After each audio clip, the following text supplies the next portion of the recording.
is the initial detail that we picked up. Students consumed breakfast. This was poha which was given as breakfast. Few students found that there were worms found in the food. Aneri is joining us live with this a very serious and disturbing story coming in from Telangana. Aneri.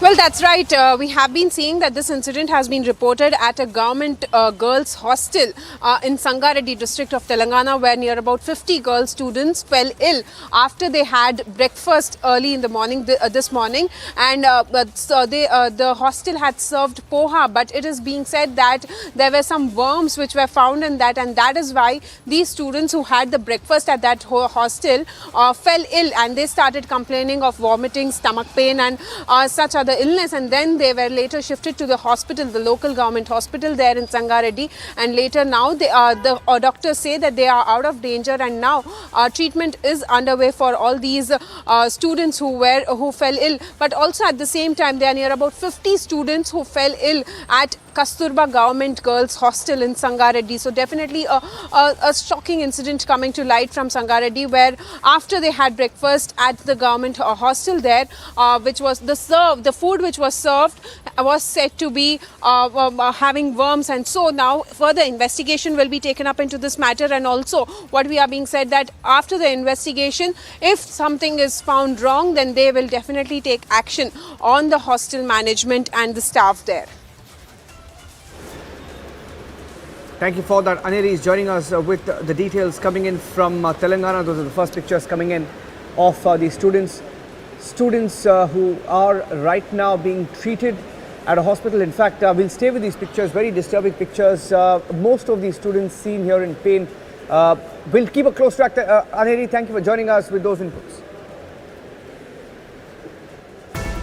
Two elite terrorists have been arrested by J&K police along with Indian Army in North Kashmir's Sopore. As per the police, they were making movements from the Sopore market towards the Faisal market, and when one of the hybrid terrorists have been arrested, and arms and ammunition were recovered. When he was questioned about his movement and where from he got the ammunition arms, he also revealed the name of another hybrid terrorist who's also from Patan. After investigating the entire matter, now both the hybrid terrorists are with the police custody, and also they told police that they were given tasks to attack minorities, to hurl grenade and carry out the attacks, and before they could do so, they were arrested by the Jammu and Kashmir police along with the Indian Army. We are seeing a crackdown on terror, although the Pakistan trying the best to motivate the youngsters to carry the attack against the minorities and also against the police personnel who are deployed on ground for their duty.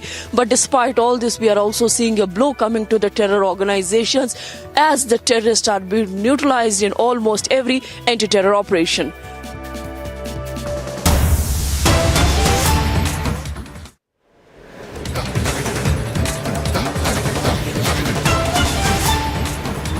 We had pictures that came in a few minutes back of a fire that broke out in South Mumbai. This is at Churchgate.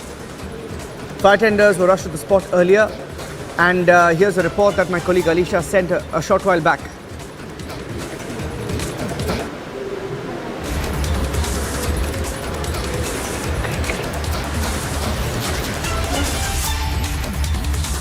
पर आग लगी और आग लगने के बाद fire brigade की team मौके पर पहुंची। फिलहाल आगों को कहीं ना कहीं पर जो है नियंत्रण करने की पूरी कोशिश मुंबई फायर ब्रिगेड टीम की ओर से की जा रही है। साथ ही यहां पर मुंबई पुलिस भी मौजूद है और इम्पोर्टेंटली फैशन स्ट्रीट, जो कि एक क्लोथिंग मार्केट, काफ़ी फेमस मुंबई का क्लोथिंग मार्केट जिसे कहा जाता है, उस मार्केट के कई दुकानों पर यहाँ पर आग लगते हुए दिखाई दे रही है। कई जो सामान है वो भी काफ़ी जलता हुआ दिखाई दे रहा है, क्योंकि इस तरीके से जो आग लगी है उसका कहीं ना कहीं पर प्रभाव कपड़ों पर ज़रूर पड़ा है। और आग जिस तरीके से लगती गई उसके बाद न कि सिर्फ एक या दो, लेकिन हम सीरीज पे कई दुकानें देख रहे हैं जहाँ पर ये आग लगी है। Level 1 fire reported in shops of Fashion Street in Mumbai. The fire that broke out at 1 p.m. after which the Mumbai Fire Brigade team, which is here present, there were 4 to 5 fire engines, also jumbo tankers that has made available to extinguish the fire. Now what has been told, and according to the latest information that has been provided by the BMC, that a fire has been doused and the cooling operation is still underway. There are many of the shops in the series, as we can see here, Moreover, the fashion street, which has been known to be a clothing market, a very famous clothing market, but many of the clothes, as we can see in the picture as well, where my video journalist has been showing you the picture, where many clothes and the materials that has been damaged. But it was very important for the fire brigade team to get the situation under control. Moreover, even the Mumbai Traffic Police has tweeted giving an information. The traffic has been stopped till the time the situation gets into control. So as of now, the fire has been doused and the cooling operation is underway. With video journalist Sunil, this is Alisha Nair for Republic TV. Here on Republic TV, when we come back, getting more on the Con Gate, where Sukesh Chandrasekhar, conman, writing a second letter making more charges against Arvind Kejriwal in the Aam Aadmi Party. Can he be taken at face value? And did it really happen? Did Kejriwal really meet him? And Manish Sisodia claims his PA has been raided and arrested. There is no official word on that. Tracking that story closely.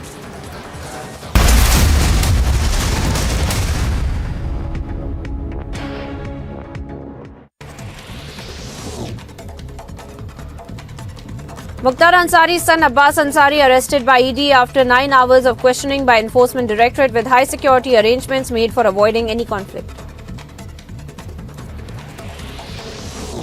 A court in Delhi has granted 9 days interim bail to Olympic medalist wrestler Sushil Kumar on medical and humanitarian grounds for his wife's surgery.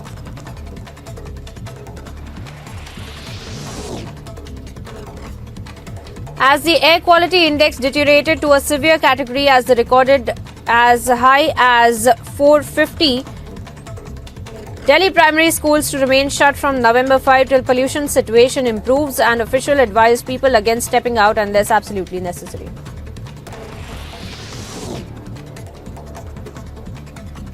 Karnataka Pradesh Congress Committee President D.K. Shivkumar summoned by Enforcement Directorate to appear before it on November the 7th.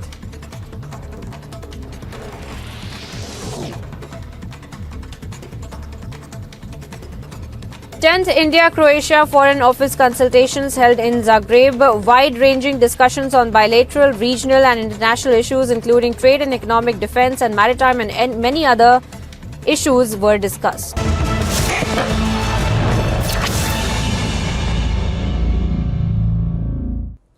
Permacrisis. Permacrisis is the word of the year 2022 according to the Collins Dictionary. And the word permacrisis defines a group of individuals, a company or a country that is in a state of permanent crisis. This word came into use after COVID. Europe got a badgering of a lifetime for a year. But that's just 1 year. If you were to ask me to give a definition of permacrisis and perhaps give an example, I would say a far better example than Europe would be Pakistan. What Europe saw was 1 year. What Pakistan sees is 75 years. Hi, I'm Major Gauravari and you're watching Checkmate.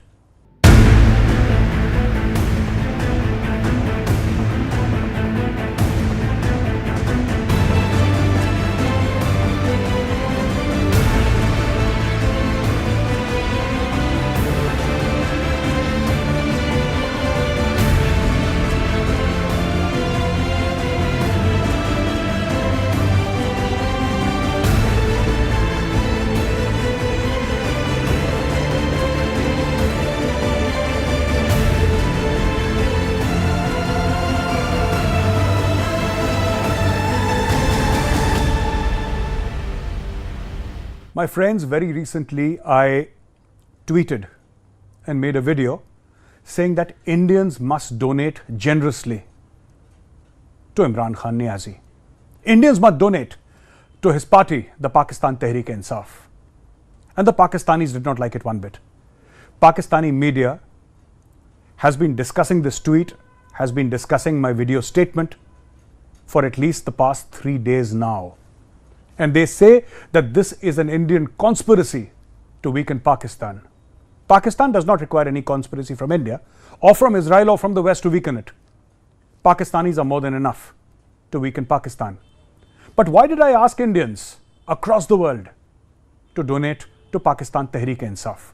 Herein, ladies and gentlemen, lies a very interesting story.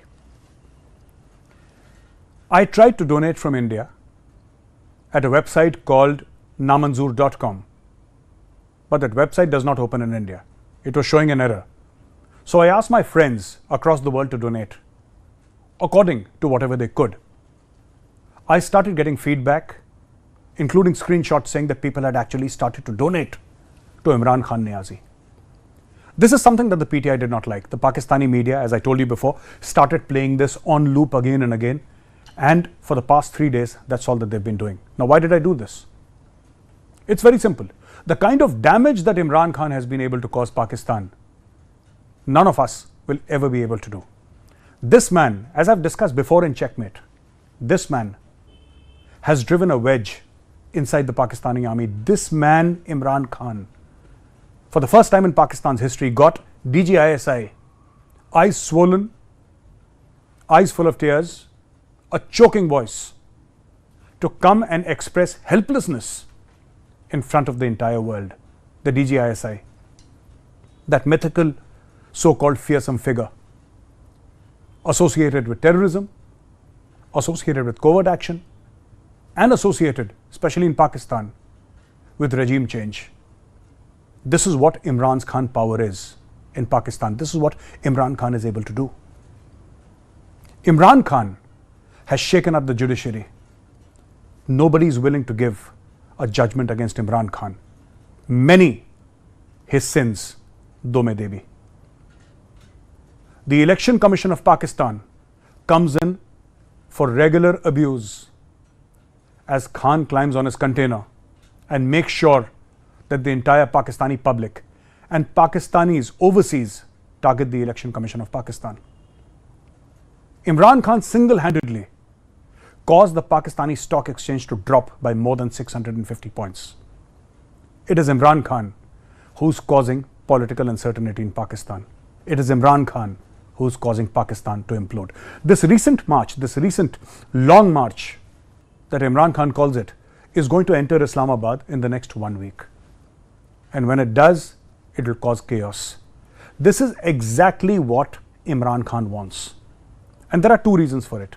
Number one, for the government to fall, so obviously he becomes the Prime Minister of Pakistan. That is the only thing. Imran Khan does not have a plan for Pakistan's diplomacy. Imran Khan does not have a plan for Pakistan's economic revival.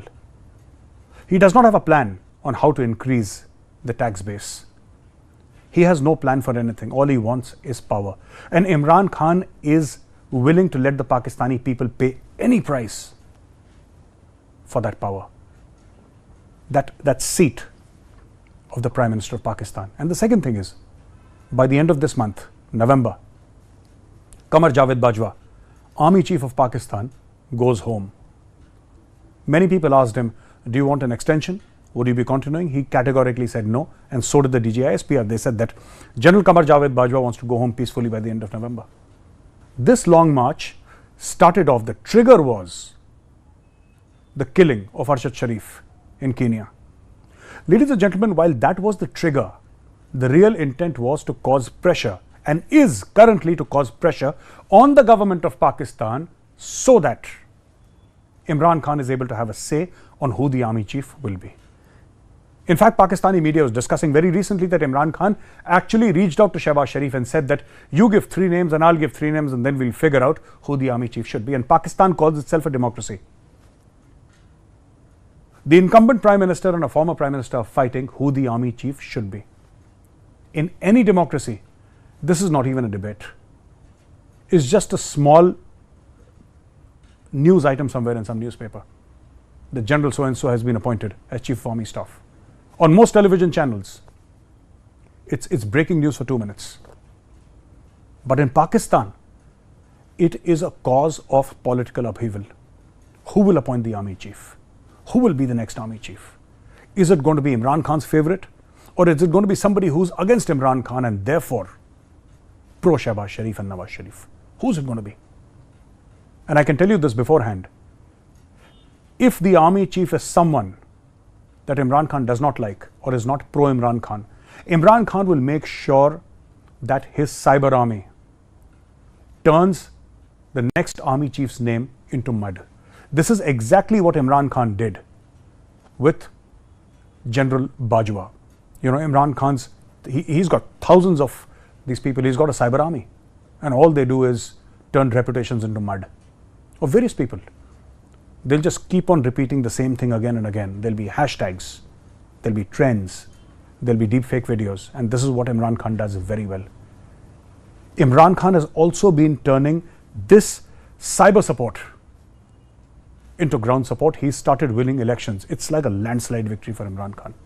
And Imran Khan is India's best bet. Imran Khan does not want peace with India, and that is absolutely fine with India. Imran Khan does not want normal relations with India because the conditions that Imran Khan has put, there can be no normal relations with India or between India and Pakistan. Imran Khan says no talks with India until Article 370 and 35A are reinstated or withdrawn. And that isn't possible at all. The Indian Parliament, our viewers will know, is very, very different from the Pakistani Parliament. The Pakistani Parliament works on the whims and fancies of the incumbent army chief. The Indian Parliament is beholden to no one except 1.4 billion Indians. The Indian Parliament is our supreme body, and there is no doubt about it. This is the real reason why I said fund Imran Khan. Give Imran Khan money. Give him so much of money that he's able to carry out whatever aims that he wants to carry out. Imran Khan is holding Pakistan by the scruff of its neck every single day. Those 22-23 crore Pakistanis lose faith in their country. They never had much faith to begin with, but it is because of Imran Khan that they're losing faith very fast. They're questioning the very institutions that hold Pakistan together. For example, the Pakistan Army. I've said it before and I'll say it again, Pakistani Army is the glue that holds Pakistan together. Of that there is no doubt. And I'm saying this as a former Indian Army officer. If there is one institution in Pakistan that works, it is the Pakistani Army. And Imran Khan is damaging that institution. He has hundreds of thousands of people abusing the army chief, abusing the army, abusing the ISI chief. Scenes in Pakistan that we never thought possible. Now, haven't the Sharif family, specifically Nawaz Sharif, criticized the army chief before? Of course they have. Hasn't the Zardari family, Bilawal Bhutto or Asif Ali Zardari, criticized the army chief? Of course they have. So what is different this time? Friends, Pakistan has always had Punjab as the core, as the center of gravity for Pakistani politics, and then these tertiary satellite states, if I may. So the Baloch have a problem and they want to pull away. The Sindhis have a problem, they want to pull away. Khyber Pakhtunkhwa has a problem and they want to pull away. Pakistan occupied Kashmir, that the Pakistanis called Azad Kashmir, has a problem. Gilgit-Baltistan has a problem. But as long as Punjab remains stable, Pakistan is stable. Because 70 to 75% of the military comes from Punjab. The major recruitment belts are all inside Pakistani Punjab. The bureaucracy is from Pakistani Punjab. The big business houses belong to Pakistani Punjabis. Fauji Foundation is run by Pakistani Punjabis. Punjab is the heart and soul of Pakistan. And I would not be mistaken if I call it Punjabistan. Many people before me have called Pakistan Punjabistan.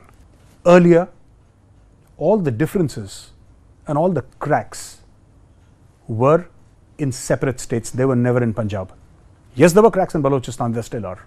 Yes, there are cracks in Khyber Pakhtunkhwa, there still are. Similarly in Sindh, there were never cracks in Punjab. Imran Khan has ensured that there are cracks within Punjab. He's attacking the very soul of Pakistan. And this is something that we must never forget.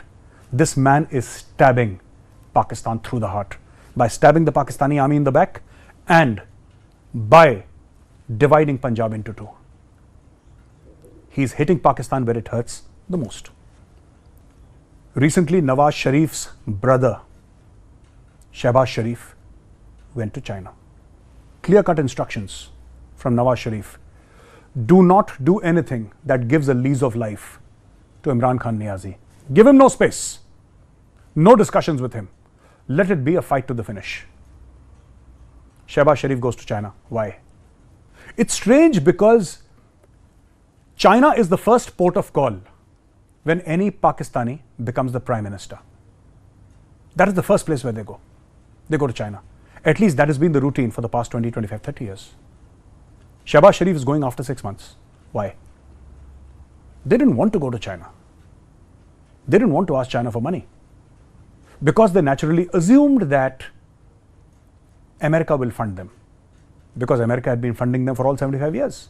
They thought America will give money. They thought Europe will give money. They thought Saudi Arabia and the UAE will give money. Nobody gave them money. Even after Pakistan suffered horrendous floods in which thousands were killed and 1/3 of the country was underwater, the kind of money that Pakistan was looking forward to was not in the coming. The Asian Development Bank did give them 1.5 or 2 billion odd, but that is nothing absolutely. That is nothing for Pakistan. This year, Pakistan needs $35 billion to survive, to service its debt and get its economy going. On top of that, Pakistan is claiming, under the guise of climate justice, $35 billion additionally to get its infrastructure going. That is the kind of money Pakistan needs to survive. Now, what is going to happen in Pakistan, I would like to predict today. Let's do a little bit of crystal gazing. What is Pakistan doing exactly? What Pakistan is doing is, it's buying wheat from Russia not because it wants to buy wheat from Russia. Buying wheat and oil from Russia is a political statement that Shehbaz Sharif wants to give out to his rival Imran Khan Niazi. Because from every platform, every jalsa, every mass gathering, this is one point that Imran Khan has been repeating again and again, lauding India's foreign policy, lauding Prime Minister Narendra Modi's foreign policy, showing videos of Dr. Jaishankar, saying that this is how foreign policy must function.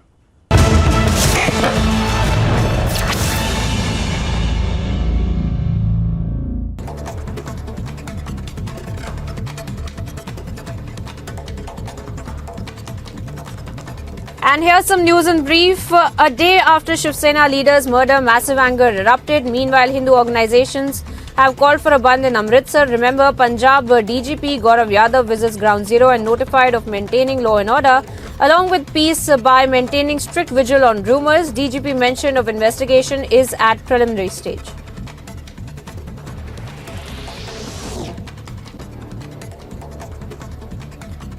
Prime Minister to visit Himachal Pradesh and address rallies in Sundarnagar and Solan for upcoming Himachal elections.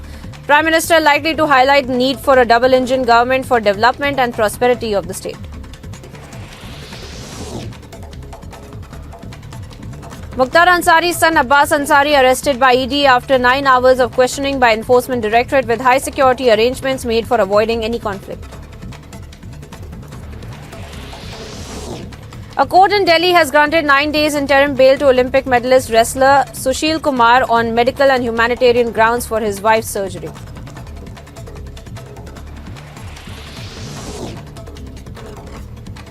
As the air quality index deteriorated to a severe category as the recorded as high as 450,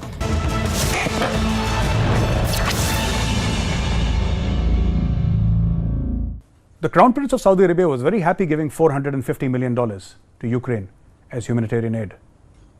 But he gave a pittance to Pakistan. There is something called donor fatigue, and there is also something called suspicion. And they have always suspected the Pakistanis. The Saudis, the Americans, have always suspected the Pakistanis of not just stealing funds meant for humanitarian assistance.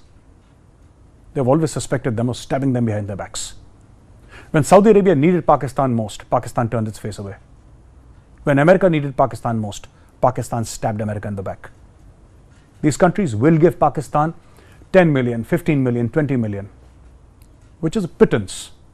This is not the kind of money that Pakistan needs. Pakistan needs big money. Pakistan needs billions upon billions of dollars. And that money only China will give.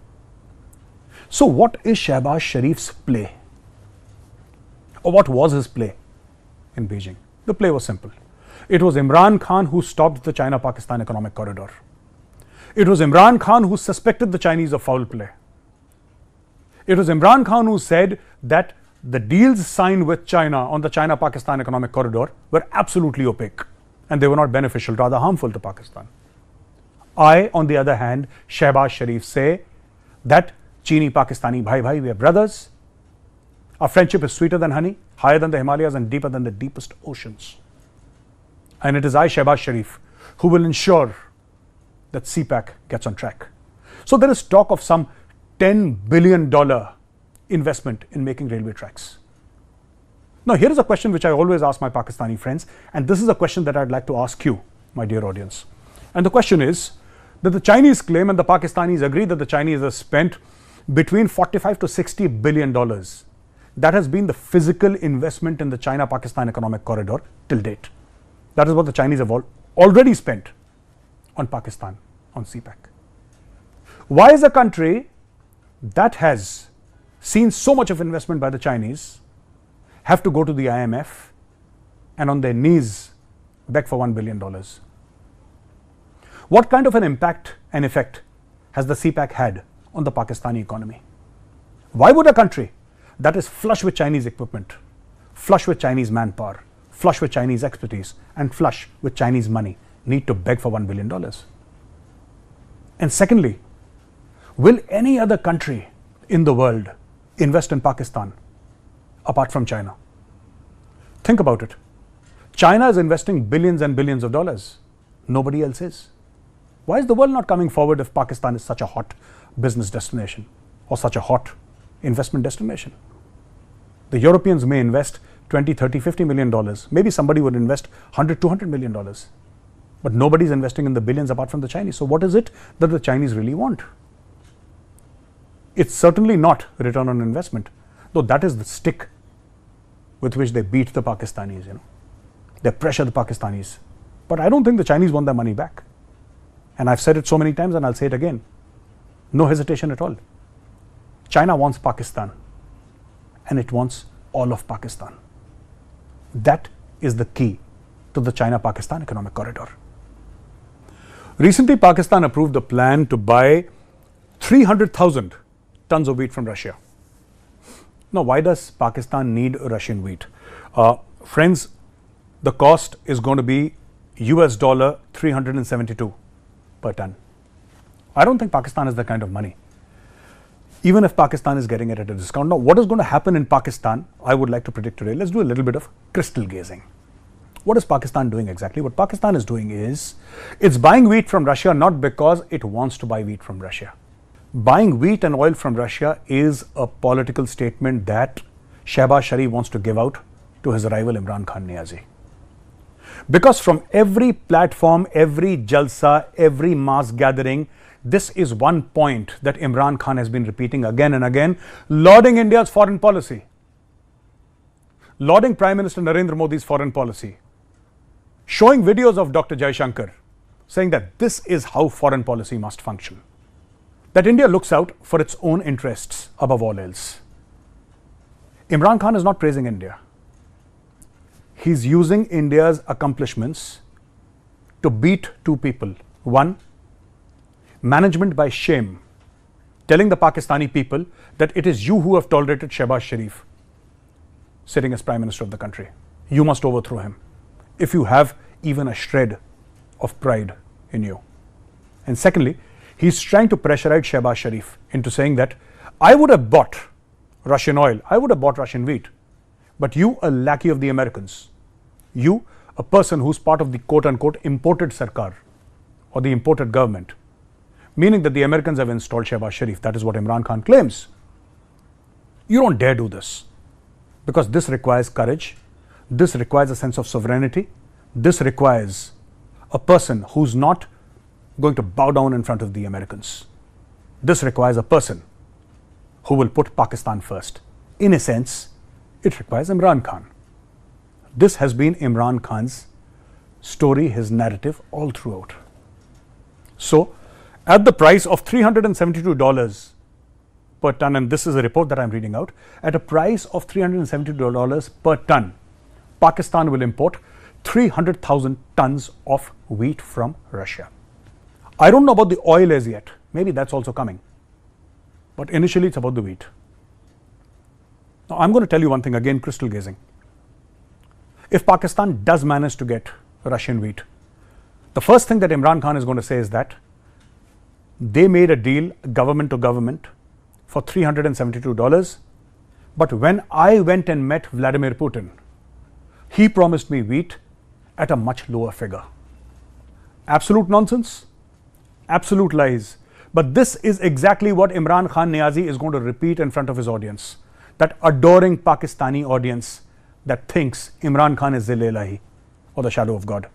This is exactly what he's going to say. And he's going to say that, Shehbaz Sharif and his brother Nawaz Sharif have again indulged in corruption.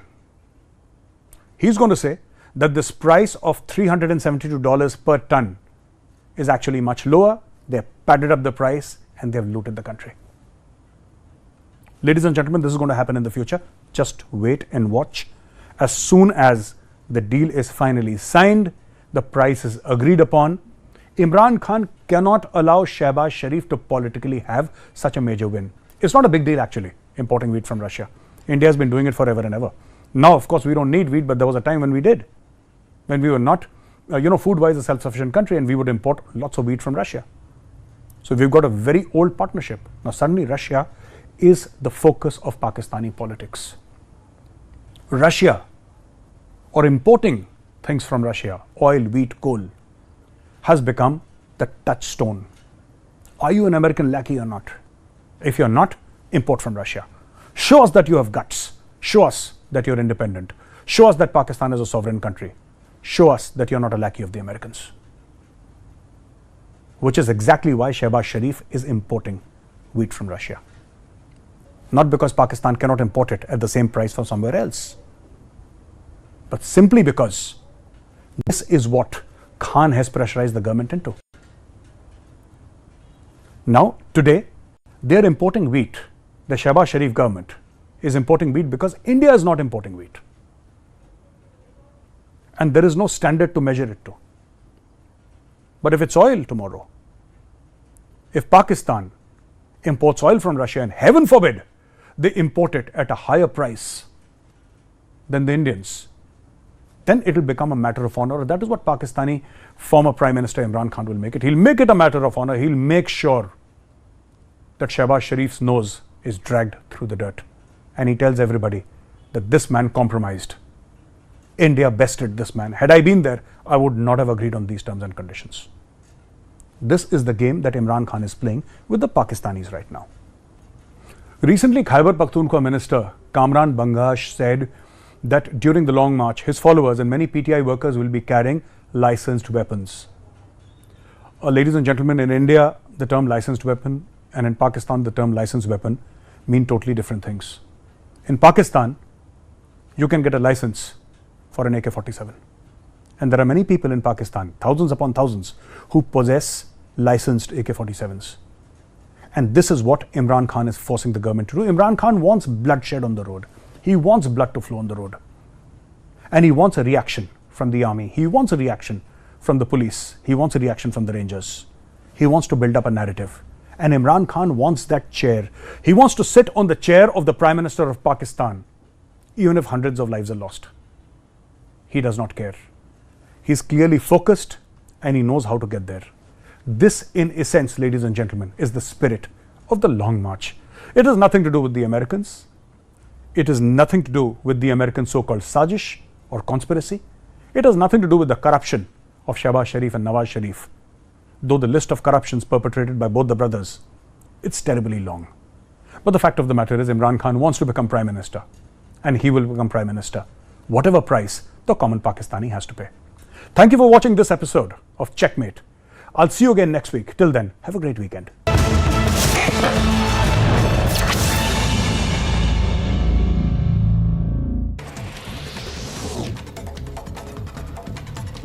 Mukhtar Ansari's son Abbas Ansari arrested by ED after 9 hours of questioning by Enforcement Directorate with high security arrangements made for avoiding any conflict.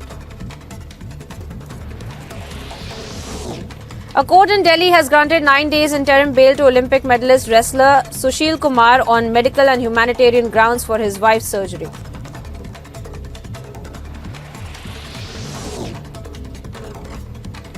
As the air quality index deteriorated to a severe category as recorded as high as 450, Delhi primary schools to remain shut from November 5 till pollution situation improves, and official advised people against stepping out unless absolutely necessary.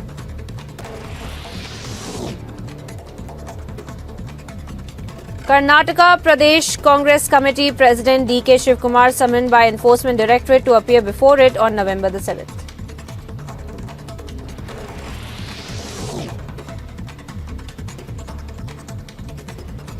Tenth India-Croatia Foreign Office consultations held in Zagreb. Wide-ranging discussions on bilateral, regional and international issues including trade and economic, defence and maritime and many other issues were discussed.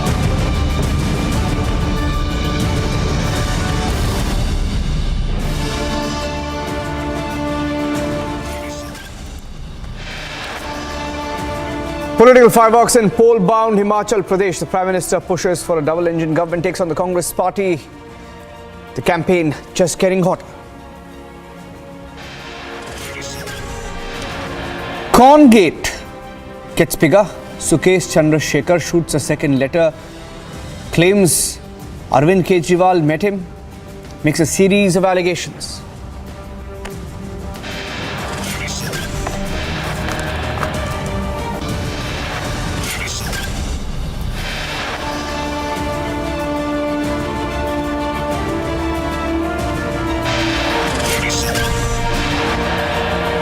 Is there a Pakistani hand in the Hindu murders? ISI agents, pro-Khalistani groups saying there are more killings to come in Punjab.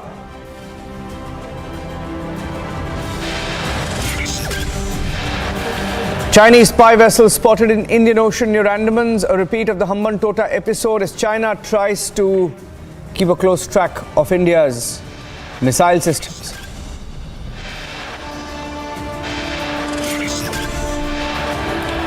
AIMIM Chief Asaduddin Owaisi speaks to Republic TV on the Uniform Civil Code, claims it's just a diversionary tactic ahead of the Gujarat election.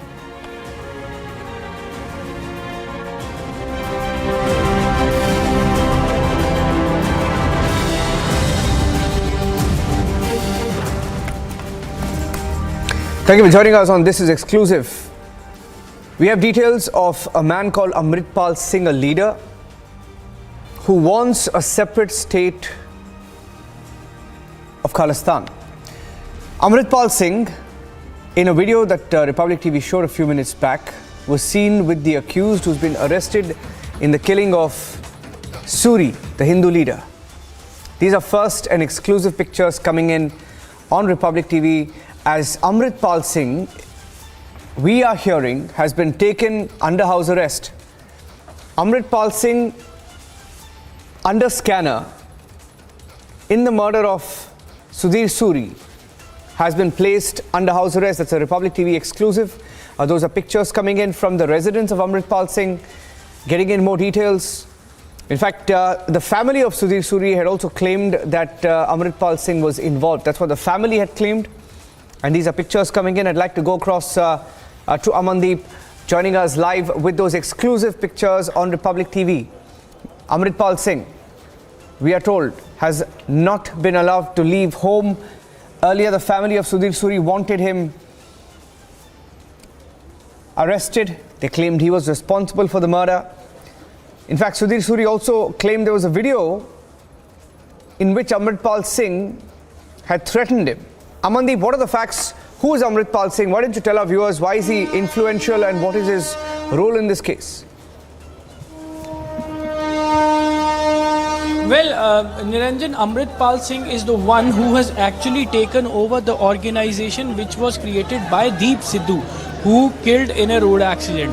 Waris Punjab Day is the name of the organization, and in fact after Deep Sidhu, this Amritpal Singh man landed from Dubai to Punjab and all of a sudden indulged into certain kind of activities, and later after landing here in India he has turned himself as a baptized Sikh, and now he's campaigning extensively for among the Sikh groups here in Punjab at the different places, and with the demand of separate state for the Sikhs and for the freedom of the Sikhs as well. And he's the one who has been accused in this entire case by the family. Family are putting all the allegations just because Sandeep Singh, and even Niranjan, I can show you the visuals, the situation is still remains similar outside the residence of Sudhir Suri since morning, and even the Amritpal Singh is the person who was being followed by Sandeep Singh. Sandeep Singh, the accused of Sudhir Suri's murder case. Just 5 days back when Amritpal Singh has organized an event here in Golden golden temple to make the people as a baptized Sikh, and Sandeep Singh participated into that and even took his blessings as well, and that video is visible on our screen. And even after 5 days of that video, Sandeep Singh killed Sudhir Suri all of a sudden in a broad daylight in full public view yesterday. This is all reported. And now for the precautionary measures, Punjab police has put Amritpal into the house arrest in Moga, just because today he was in Moga for his own campaign, and even now the administration is trying to console the feelings of the family members and asking them to cremate the body. And even Niranjan, if I can show you the visuals, the family is still with their demand that till the time Amritpal Singh will not be nominated in the case, the family is not going to cremate the Sudhir Suri. The mortal remains are still here inside the residence of Sudhir Suri, and now the meeting is underway. CP and DC of Amritsar both having a conversation with the family members. They are trying to negotiate the talks. But meanwhile, Niranjan, the protest is all happening here. You can see the protest is all happening here. The protesters are very much adamant. Earlier they blocked the rail, and now they are still sitting outside with the demand that Amritpal Singh should be nominated in the case.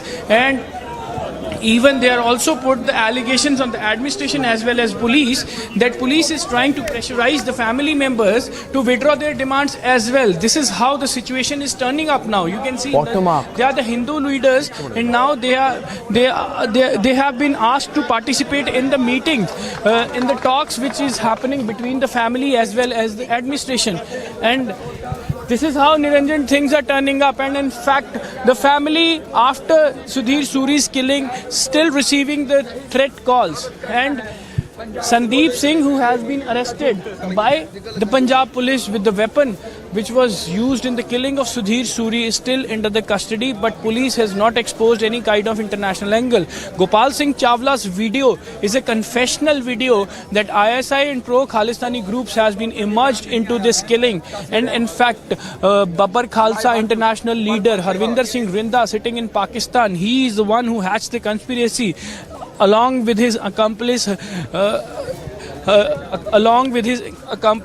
Landa, Lakhvir Singh Landa, and they have the both who actually hatched the conspiracy from Canada to Pakistan, and execution has been done here in Amritsar. And the result is that unrest has been created here. Harshdeep Sinclair, a certain demand and just 1 minute, Amandeep, stay with me. Harshdeep Sinclair is joining me on the phone line as we get more reactions from Punjab to this very, very, controversial story. Harshdeep Sinclair, why is Amritpal Singh so influential? Why is the police taking time before they move? What's going on? You see, Punjab is facing a situation where the law and order has totally collapsed. And Bhagwan is more of concerned about Arvind Kejriwal and his fake propaganda roaming in Himachal and Gujarat, rather than looking after the state which has elected him as the chief minister. It is a series of events since Aam Aadmi Party has taken over. From the last 8 months, we see that there are murders, the players have been murdered, Sidhu Moosewala murder, and the Patiala incident, and many more Dakaiti incidents. And yesterday, Mr. Suri, who was murdered in a broad daylight in the presence of the police personnel. So the only question to the government is that is Bhagwant Mann not able to handle a state? Is Bhagwant Mann not in touch with the police officials what is happening? Because Punjab is a border state and peace and communal harmony is of most importance if Punjab has to develop and Punjab has to remain calm. So Aam Aadmi Party has completely failed to deliver. But my question was on Amritpal Singh. Harshdeep, you spoke about the Aam Aadmi Party. Well, yes, you have a political point to make, point taken. What about Amritpal Singh? Why is it that people like Amritpal Singh make speeches about religious divide, about secessionism, and are still free? No, I've made it very clear that there should be a fair investigation into this, and whosoever is responsible, he should be brought to book. And I again reiterate my statement that Punjab can only survive if there is peace and communal harmony. And anybody who is a threat to peace and communal harmony, I think that person should be dealt with strictly. Yes. Harshdeep, just be with me. I also have Barinder Singh Dhillon of the Punjab Congress joining us on the phone line. Mr. Dhillon, getting in breaking news now that the family of Sudhir Suri had blamed Amritpal Singh. Amritpal Singh has now been detained. We are told that he's some sort of custody, detained, under house arrest, not allowed to leave his home. The police is very, very tight-lipped on this. What do you make of this investigation so far? See, the overall situation in Punjab, with the winning of Simranjeet Singh Mann in the elections, then, the murder of Sidhu Moosewala, and now, this incident where, in broad daylight, the police is standing and, the DSP is there, SHO is there, everyone is there, and instead he's being shot at. So this speaks a lot of, this leaves a lot of questions, and this speaks also a lot about how Aam Aadmi Party's government is functioning on law and order. Every time you see everyone blaming Punjab as a border state, it's a sensitive state. What is happening across the border, we all know. But what is happening inside Punjab is a cause for worry. And why is it cause for worry? Because the government at the helm of affairs is busy campaigning in Gujarat. Instead of being with the people, for past 24 hours, Bhagwant Mann's Twitter account did not even add one word about this what has happened. So this is the state of affairs where the government, who has to control the law and order, absolutely has no clue of why is all this happening, who is doing all of this. All they are doing is prachar. They don't realize that, they are in the government now. They are not in the opposition. They have to give the solutions. And all they are doing is, either someone is in Gujarat or Himachal, and Punjab is absolutely, you can say, Bhagwan Bharose chhod diya hai, which is the sad state of affairs, whatever is happening. Something I'm just getting a sense that the mainstream political parties, and the Congress included, is very, very cagey on taking a stand on Amritpal Singh. I'll repeat my question because I got a sense that the Shiromani Akali Dal was conveniently trying to duck. No, I'll tell you, sir. You just hear my question. I will tell you our stand on Amritpal. We will clearly tell our stand on Amritpal. What is your stand? The stand is absolutely clear. Anyone speaking, Amritpal or for matter of fact, anyone speaking against the constitution, against the unity of Punjab, against the state of India, you cannot have these people run free. But is Congress in the government? Who is in the government? Who has to take to task? The stand of Congress is absolutely clear. We are the ones who took Punjab out of terrorism. Are you okay? Let me put it this way. Are you saying that this government is harboring such elements or going soft on these elements deliberately? Yes, they absolutely. This is what my point is. They don't have any counter to him. They are fearing that there will be backlash. There will be backlash from his supporters. And their votes will somehow get affected. The only thing they are bothered about is votes, not bothered about the state. This government, how do you allow people? How do you allow people to issue these statements and just no one responds, especially from the government. Congress, Raja Bading, the RTC president, wrote to DGP to investigate into all these issues. Is it the role of the opposition to write to DGP to probe what the government is doing? For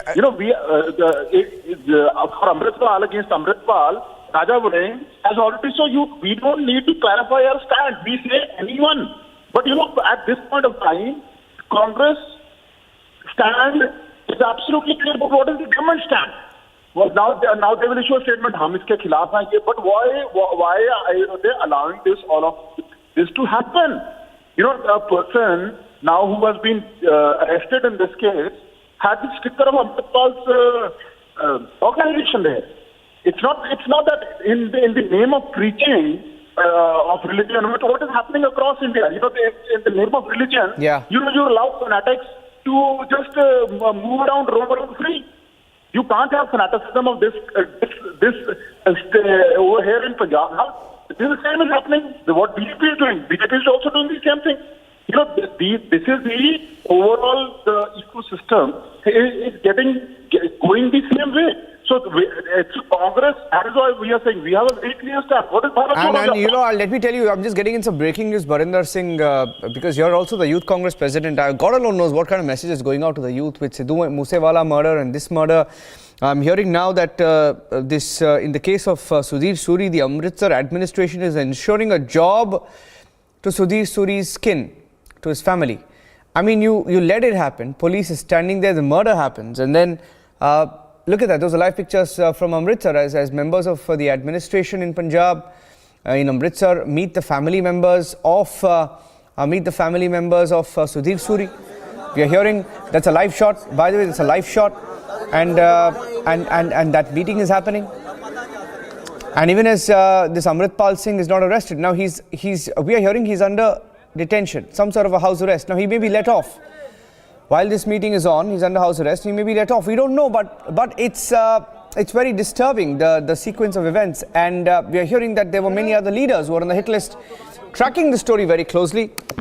We'll go back to Amandeep.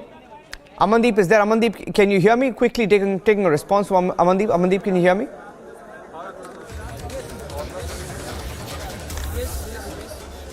Yes. Amandeep, go ahead. I can hear you. I can see your frame. Was unable to hear you. Tell us what's happening there. Well, the negotiation among the family and the administration is still underway, and in fact now the family has agreed at some points. The administration claims that a job will be ensured to the Suri's kin, and even investigation will be impartial and will not spare anybody who come under the root, and in fact they have also ensured the safety and security of the family as well.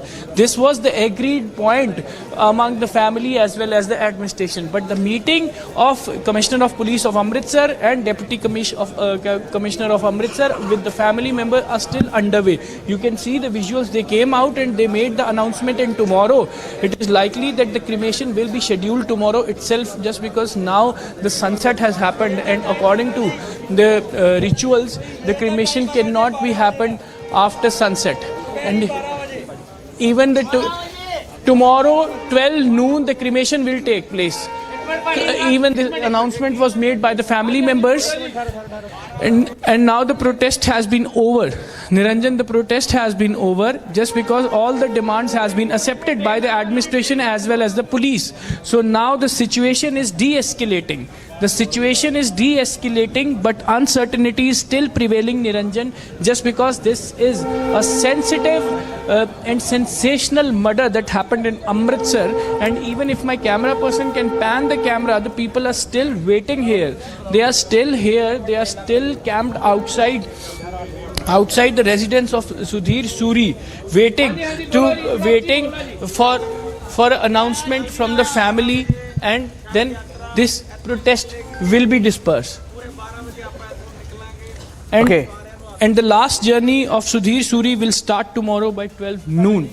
By 12 noon tomorrow, and family is all agreed to cremate Sudhir Suri. And in fact, now the agreed point has been negotiated among the family as well as the administration. The protest has been de-escalated, the family has agreed, and in fact the investigation has been ensured by the Deputy Commissioner that nobody will be spared, and the family was demanding continuously that conspirators should be booked and nominated into the case. And in fact now the CP as well as DC has ensured. And meanwhile, Niranjan, Amritpal Singh was put under the house arrest so that at least no uncertain situation can be created in Moga itself. And in fact now the situation is de-escalating here in Amritsar. Over to you, Niranjan.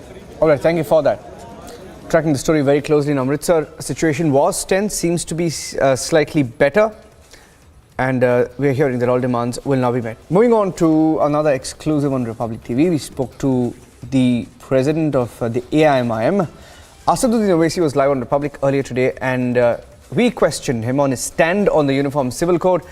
Ahead of the Gujarat elections, in Gujarat, in Himachal, in Uttarakhand, the Uniform Civil Code is being debated. Owaisi has a problem with it. Here's what he said.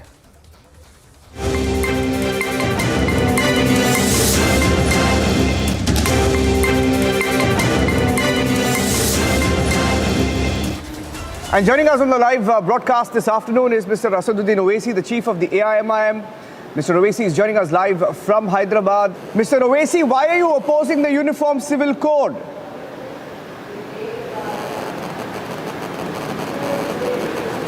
Well, you see, the opposition to Uniform Civil Code from my party is because under Article 29, I have the right to culture.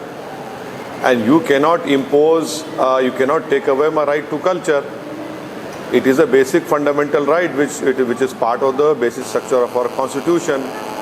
And please understand that pluralism is also part of the basic structure of our constitution. And why only Article 44? What about Article 39, which talks about equal distribution of wealth? You know, more than 60-70% of our wealth is being controlled by 7-8 individuals in our country. So there are many directive principles which the government of the day must be answerable to it, must try to implement it, not only Article 44 only. Mr. Owaisi, I was trying to ask you my follow-up question on the scale of the exercise on Uniform Civil Code that is being conducted. See, you spoke about the directive principles, etc. Now, I'm giving you the example of the Uttarakhand Uniform Civil Code Committee, which has gone through about 4 lakh suggestions and will continue to do more public outreach. So you can't just say that it's a political exercise when the feedback of the people is directly being taken in such an important decision, Mr. Owaisi.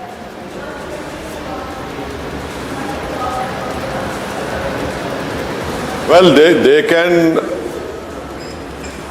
The BJP wakes up to such issues only before an assembly election is there, and that is their whole plan. Because in Gujarat there has been so much of misgovernance, and they are trying to ensure that all their misgovernance, their wrong policies which have affected the common man, price rise, unemployment, salaries decreasing. So these are all the issues which the BJP is trying to ensure that by raking up such issues, they'll try to cover up their misgovernance and their mistakes of last 5 years. But Mr. Owaisi, this is a subject that we've been debating for decades together. Right? Even when the UPA government was in place, we were questioning, we were debating this issue. I'm not for once saying that what you mentioned are not genuine issues. Yes, there are issues, there are genuine issues to also be addressed in these rallies. But for example, I'm going back to the question once again. For example, in the Uttarakhand exercise, from the details I have, there were about 3 lakh handwritten letters, 60,000 emails, 22,000 suggestions on the recommendation on one law for all. And just to get your view on this, there were suggestions made from tribal belts, rural hilly areas, where they wanted policy interventions, for example, on reverse inheritance, right? Same age of marriage for both genders, for example, simple issues. A total ban on polygamy and polyandry, for example. And should live-in relationships be registered? That is also a question that is being dealt with. Don't you think these are progressive issues in a progressive country like ours?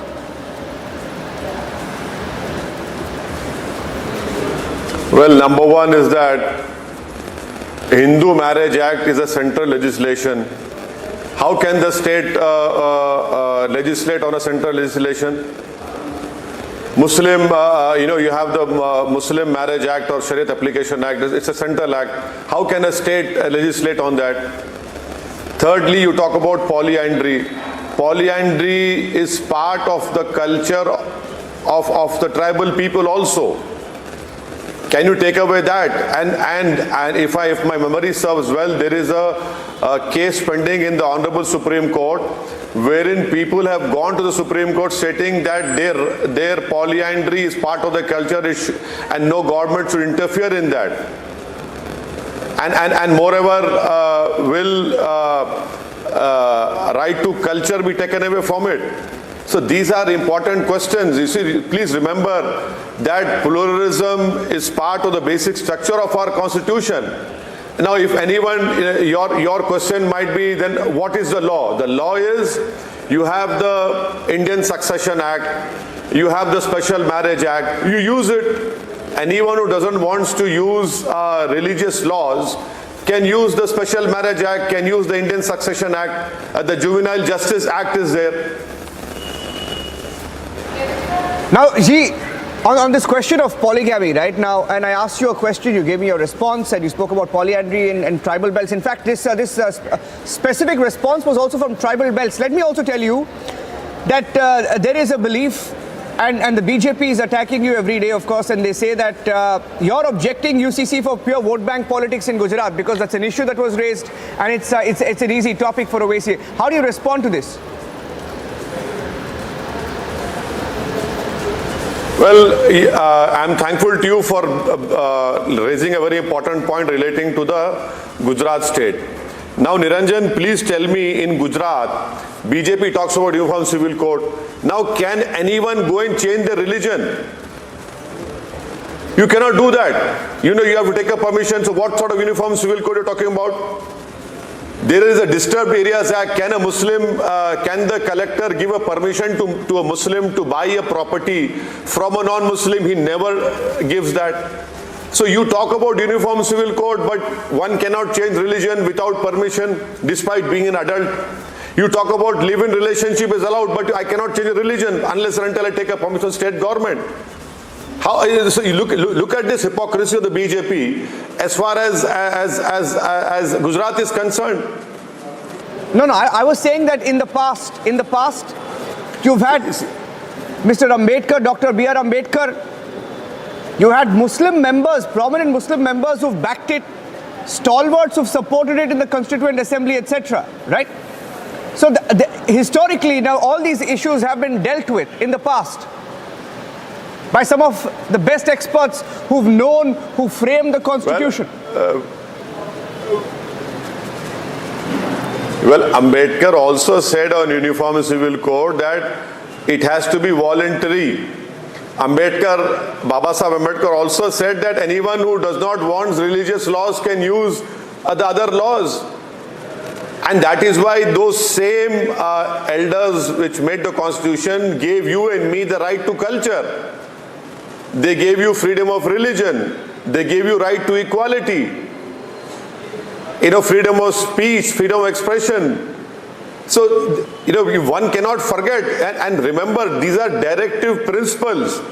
By using a directive principle, you cannot take away fundamental right.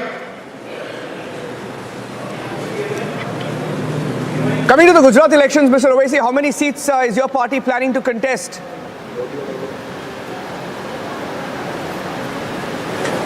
Well, this decision will be taken by our Gujarat state MIM president, Mr. Saber Kabuliwala, and I'm sure he will take it very soon. So it is his responsibility, it is his prerogative to take a decision which he will take in due course.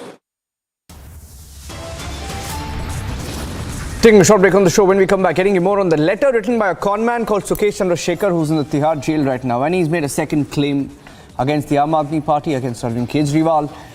He speaks of a meeting with Kejriwal, an offer that he was allegedly given to become a Rajya Sabha member if he paid up money. Explosive. That fight continues. Manish Sisodia claims his PA has been arrested. There's no official word on that, but raids are on.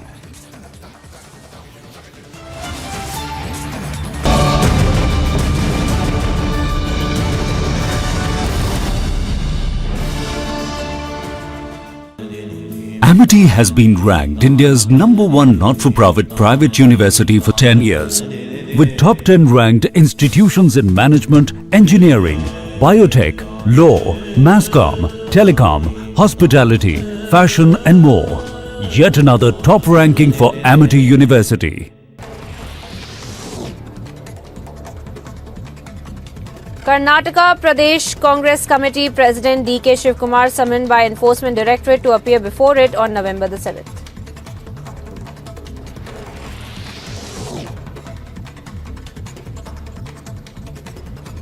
Tenth India-Croatia Foreign Office consultations held in Zagreb. Wide-ranging discussions on bilateral, regional and international issues including trade and economic, defence and maritime and many other issues were discussed.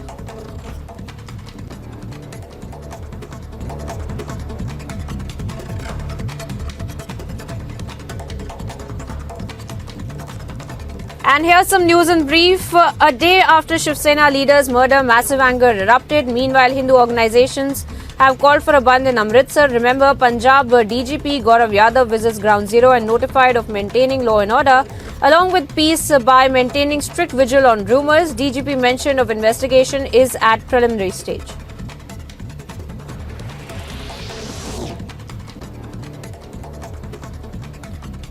Prime Minister to visit Himachal Pradesh and address rallies in Sundarnagar and Solan for upcoming Himachal elections.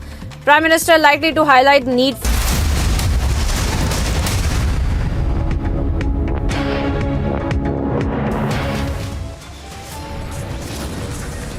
Political fireworks in poll-bound Himachal Pradesh. Prime Minister pushes for double-engine government, takes on Congress for corruption.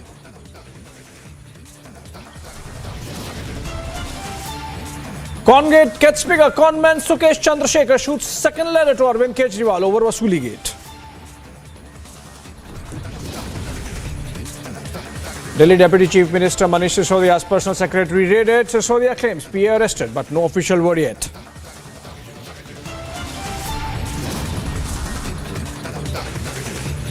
Pak link emerges in Shiv Sena leader's murder. Pakistan-based Khalistani exposes ISI hand.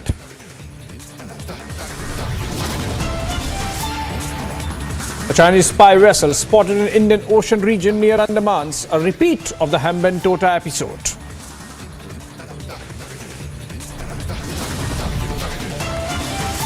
AIMIM chief Owaisi speaks exclusively to Republic on UCC, claims the Uniform Civil Code just a diversionary tactic.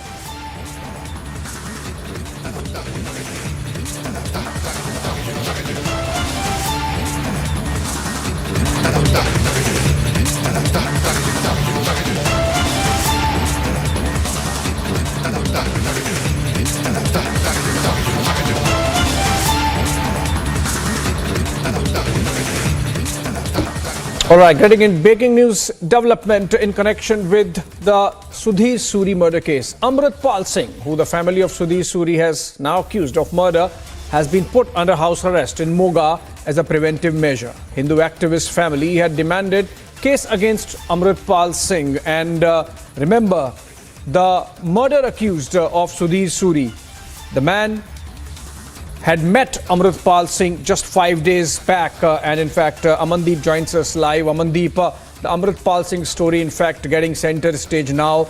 The radical preacher is now accused by the family of being complicit in the murder. What role or exact role is he being accused of according to the family, and what is police saying, Amandeep, if you can tell us? Amandeep.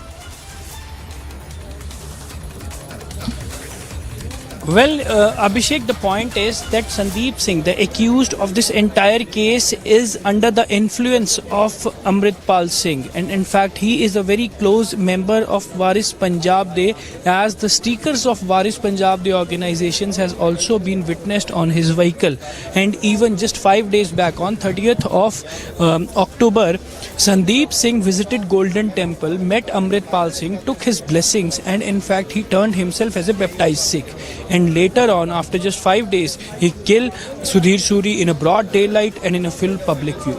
And now, the police has ensured the family in a written manner that investigation will be continued, and in fact, no person will be spared, whosoever it is. And meanwhile, to evident their assurance, they have put Amritpal Singh under the house arrest in Moga, where he was preaching today itself. And in fact, administration has also ensured a job to the Suri's kin as well. And the family was alleging that Sandeep Singh, who is a cloth merchant, who was staying nearby the Gopal Mandir, and he was having never any kind of issue with yes Abhishek. Amandeep, let's focus on the Amritpal Singh connection. We have been discussing between you and me about the radical preachings of Amritpal Singh over the last few months, in fact.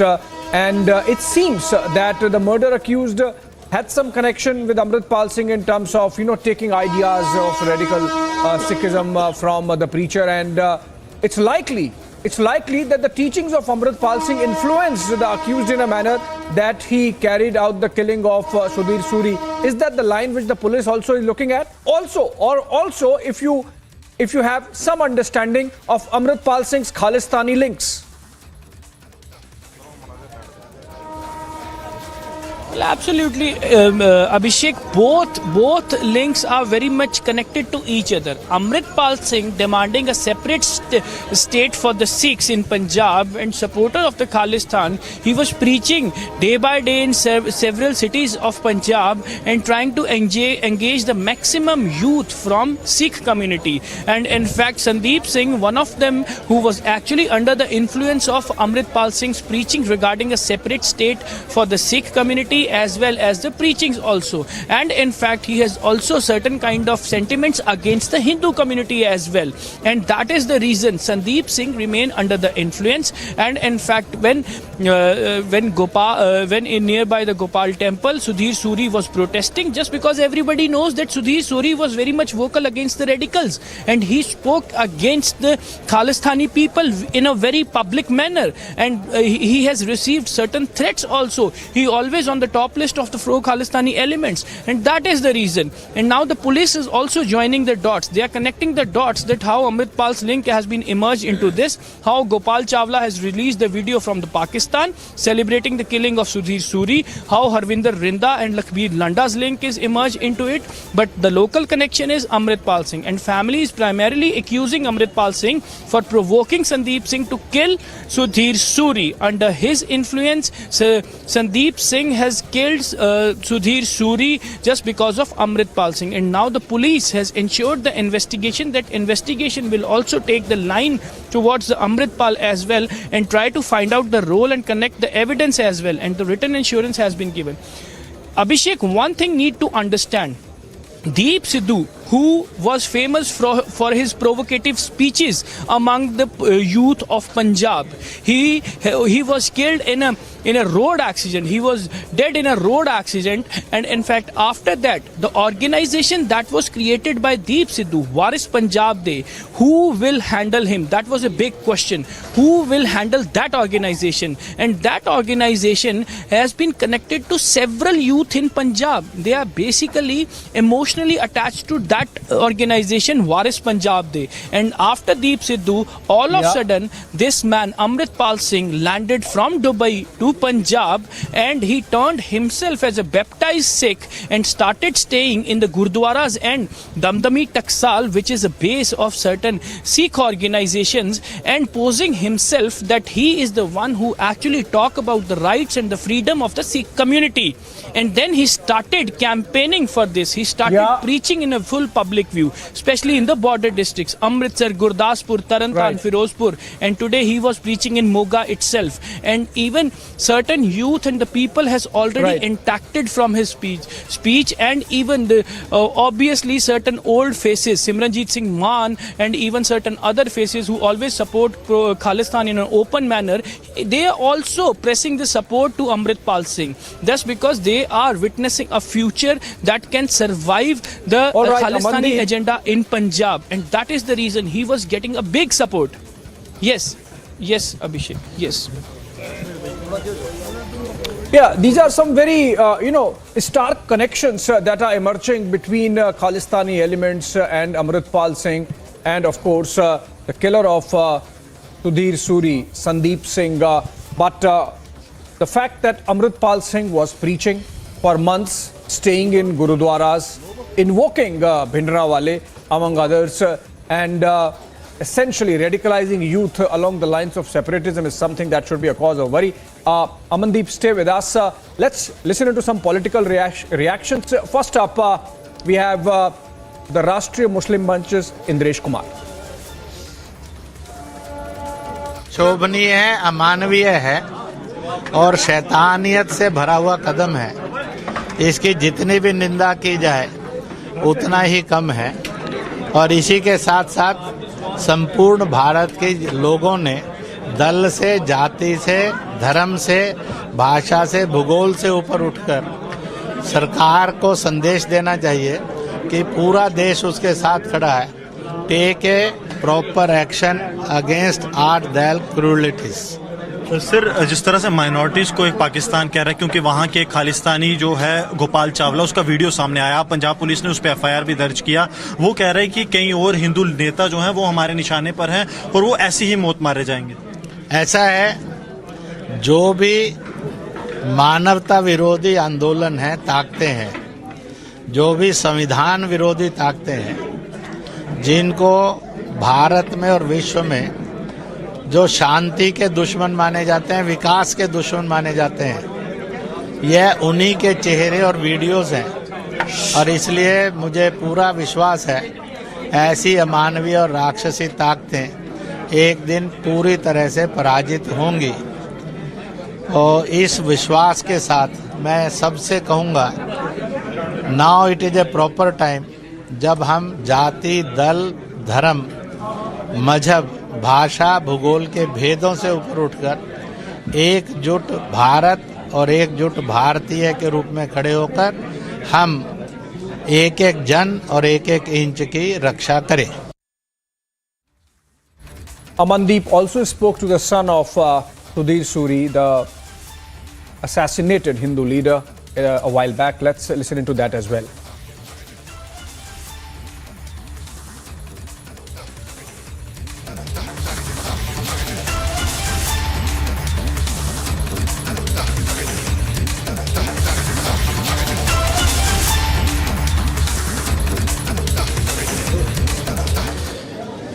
After the killing of Sudhir Suri, now the family has raised certain demands to the administration, and in fact in demand the nomination of Amritpal Singh, security to the family, CBI investigation, as well as the status of martyr to Sudhir Suri, just because he was killed in a broad daylight and full public view. We are joining with us son of Sudhir Suri, Manik Suri. Manik ji, हमें बहुत दुख है जिस तरह से ये जो घटना घटी है, तो हम आपका दुख समझ सकते हैं कि आपकी आंखों में नमी भी देख रहे हैं, लेकिन फ़िलहाल जो परिवार है वो क्या डिमांड कर रहा है एडमिनिस्ट्रेशन से? सर, परिवार की डिमांड है कि हमें एक तो इंसाफ दिया जाए, हमारी सिक्योरिटी पुख्ता की जाए। जो सिक्योरिटी इनकी लैप्स हुई है मेरे फादर के साथ, वो आगे से जो उनकी फैमिली के साथ स्ट्रिक्ट हो, उसके अलावा शहीदी का दर्जा दिलाया जाए। और एक हमारा जो बीच में जिस पर्सन के कारण ये सब हुआ है, अमृतपाल सिंह, उसका इन्वॉल्वमेंट होने के कारण हम उसके ऊपर पर्चा या एफआईआर जो भी इनका इन्वॉल्वमेंट होता है वो इन्वेस्टिगेट करके वो डाला जाए उसको। और हमारी सिक्योरिटी, हमारे परिवार मेंबर्स की, उसको पक्का देख के उसको बढ़ाया जाए। क्या डेथ के बाद, कल के बाद भी कोई थ्रेट्स आए हैं परिवार? बिल्कुल जी, थ्रेट्स आए हैं। जिस दिन डेथ हुई उस दिन रात को ही फ़ोन आने शुरू हो गए थे कि सुधीर सूरी कहाँ हैं। जब उनको बताया गया सुधीर सूरी की डेथ हो गई है जी, तो आगे से कहते हैं संस्कार हो गया जी। उसके बाद हमें कि आप कौन बोल रहे हो, जब बोला बेटा है तो गंदी गंदी गालियाँ शुरू कर दी कि आपको अभी तो सिर्फ वो गया है, अब तुम्हारी बारी है। अभी हमने नंबर वगैरह आगे शेयर किए हुए हैं सारे, वो बता दिया गया। तो ये आपके फ़ोन पे कॉल आई थी या उनके फ़ोन पे? मेरे फ़ोन पे भी फ़ोन आया जी, उनके फ़ोन पे भी फ़ोन है, दोनों नंबर्स हैं मेरे। So here you can listening Manik Suri, the son of Sudhir Suri, that even after the killing of Sudhir Suri, family was receiving the threat calls, and even that call has been from unidentified numbers. That was confirmed by Sudhir Suri's son Manik Suri. With video journalist Devinder, this is Amandeep Dikshit for Republic Media Network, Amritsar. All right. On that note, a short break. Coming up, Congate gets bigger. Conman Sukesh Chandrasekhar shoots second letter to Arvind Kejriwal over Vasuli Gate. And Delhi Deputy Chief Minister Manish Sisodia's personal secretary raided. Sisodia claims PA arrested, but no official word yet. On the other side.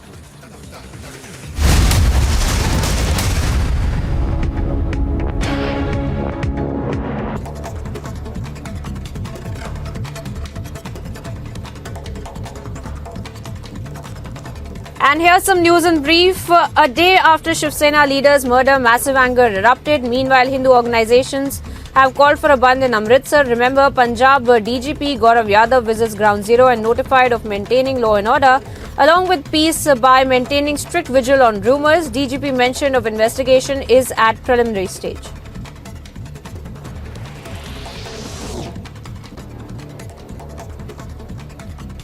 Prime Minister to visit Himachal Pradesh and address rallies in Sundarnagar and Solan for upcoming Himachal elections. Prime Minister likely to highlight need for a double-engine government for development and prosperity of the state. Mukhtar Ansari's son Abbas Ansari arrested by ED after 9 hours of questioning by Enforcement Directorate with high security arrangements made for avoiding any conflict. A court in Delhi has granted 9 days interim bail to Olympic medalist wrestler Sushil Kumar on medical and humanitarian grounds for his wife's surgery.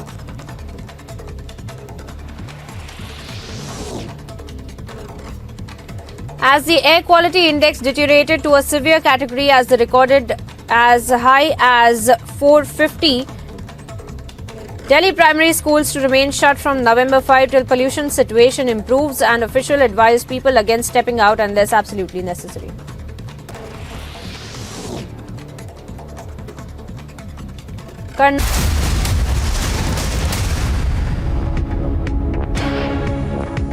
Alright, just ahead of elections, it's a big setback to the Congress party in Gujarat. Their veteran leader and National Secretary Himanshu Vyas, who was in charge of the Overseas Congress, in fact, quit the party and joined the BJP. Here's an exclusive conversation that Priyanka, our Ahmedabad correspondent, had with Himanshu Vyas.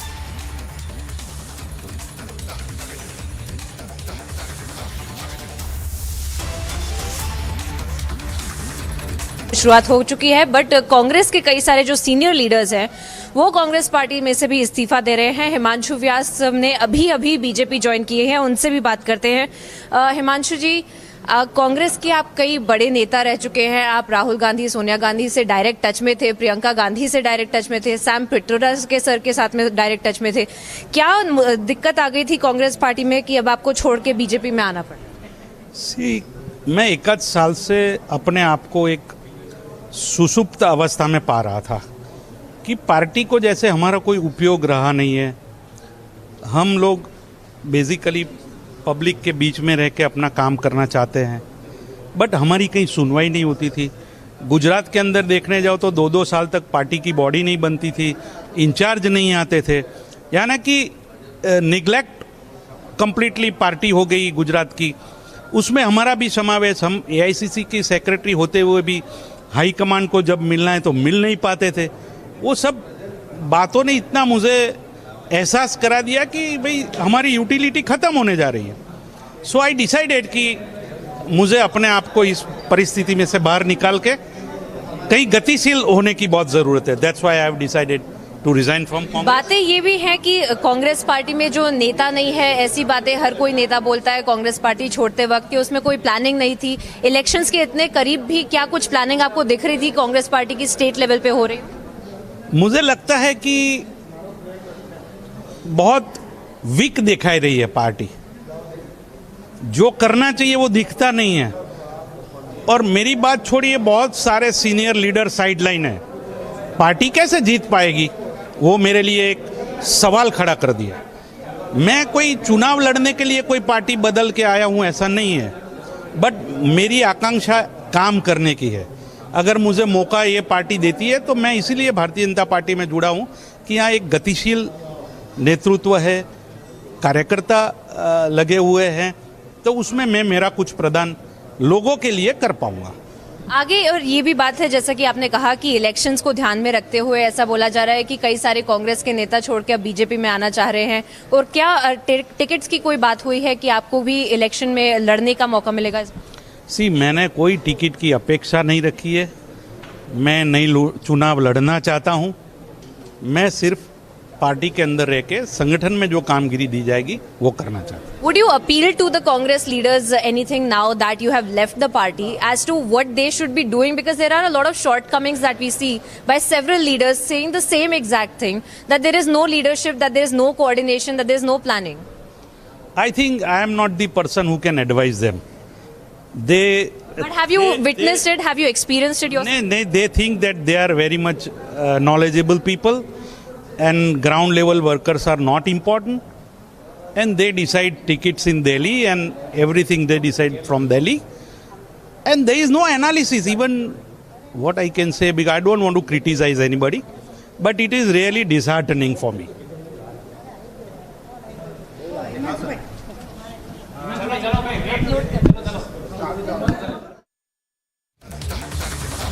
All right, that was Congress leader Himanshu Vyas, who was speaking about why he quit the Congress party to join the BJP ahead of elections in Gujarat. Of course, a veteran of the Congress, and that's clearly a setback for the party in the state heading into polls.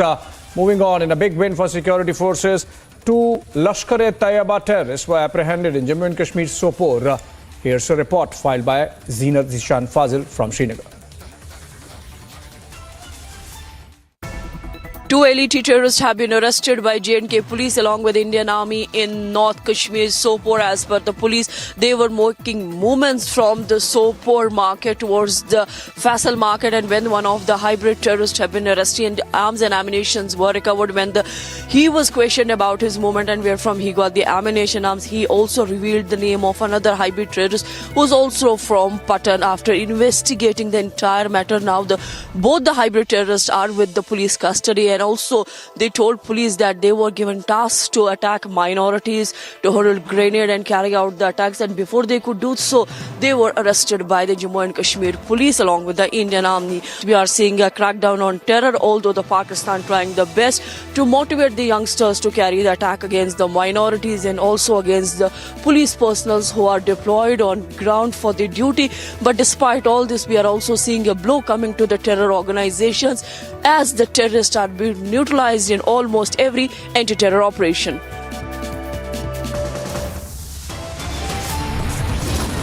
All right, a short break on the other side. Political fireworks in poll-bound Himachal Pradesh. Prime Minister pushes for double-engine government, takes on Congress for corruption.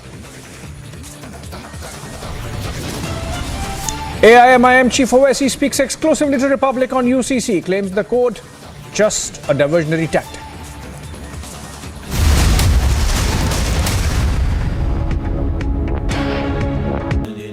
Amity has been ranked India's #1 not-for-profit private university for 10 years, with top 10 ranked institutions in management, engineering, biotech, law, masscom, telecom, hospitality, fashion and more. Yet another top ranking for Amity University. Mukhtar Ansari's son Abbas Ansari arrested by ED after 9 hours of questioning by Enforcement Directorate with high security arrangements made for avoiding any conflict. A court in Delhi has granted 9 days interim bail to Olympic medalist wrestler Sushil Kumar on medical and humanitarian grounds for his wife's surgery.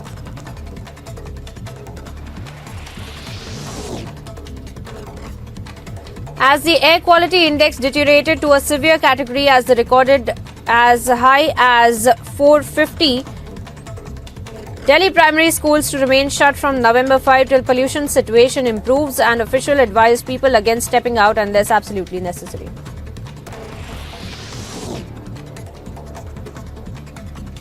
Karnataka Pradesh Congress Committee President D.K. Shivkumar summoned by Enforcement Directorate to appear before it on November the 7th.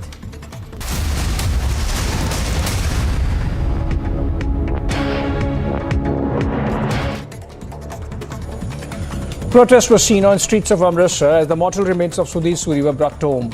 The family of Sena leader Sudhir Suri, meanwhile, has sought a CBI investigation into the murder.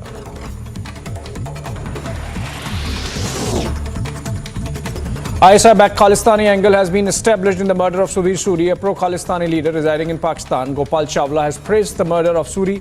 Chawla, an ISI agent, released a video indicating that there could be more targeted killings.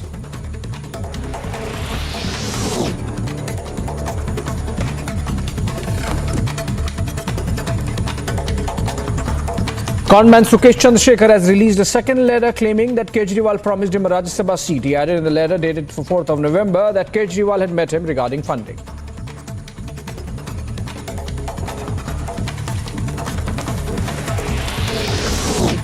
Aam Aadmi Party has denied the charges made by the conman. The party claims the charges are being made before the elections in Himachal and Gujarat as the BJP feared defeat.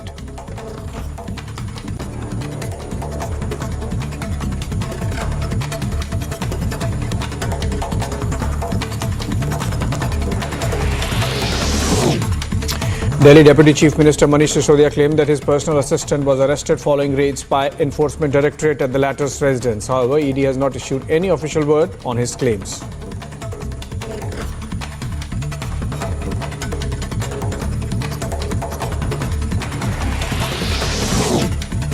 Another witness turned hostile in the 2008 Malegaon bomb blast case. The witness, who is a retired army personnel, said that the statement mentioned in the ATS charge sheet has never been recorded and also stated that he does not know anyone and never met any of the accused. The Indian Navy went on a high alert after a Chinese research ship named Yuan Wang 6 entered the Indian Ocean region. This comes during a time when India is testing its missiles in the Bay of Bengal. In a case of alleged medical negligence at the Indira Gandhi Medical Hospital in Bengaluru, a 4-year-old lost his life. Parents of the child allege that trainee doctors performed surgery on their child without their consent. A case of police high-handedness comes to light from Raya Sandra in Bengaluru East, where a cop in civil clothes was seen hitting members of his society. The cop assaulted the residents as they asked for the maintenance fee of the apartment in which he was residing.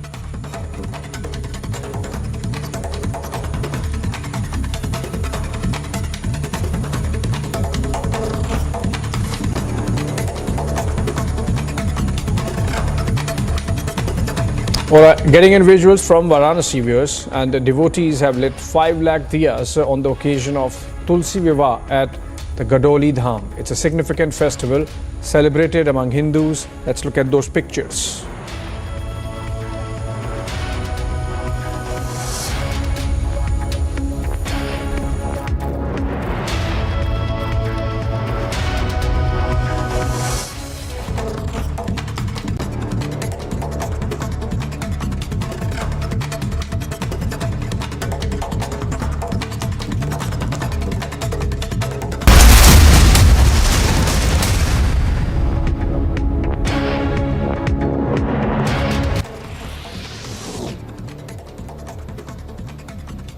Karnataka Pradesh Congress Committee President D.K. Shivkumar summoned by Enforcement Directorate to appear before it on November the 7th.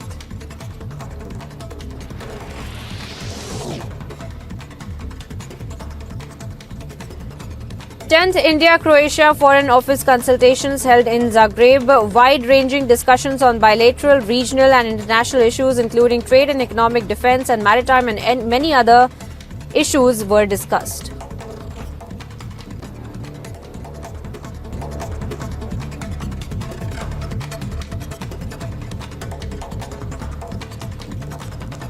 And here's some news in brief. A day after Shiv Sena leader's murder, massive anger erupted. Meanwhile, Hindu organizations have called for a bandh in Amritsar. Remember, Punjab DGP Gaurav Yadav visits Ground Zero and notified of maintaining law and order, along with peace by maintaining strict vigil on rumours. DGP mention of investigation is at preliminary stage.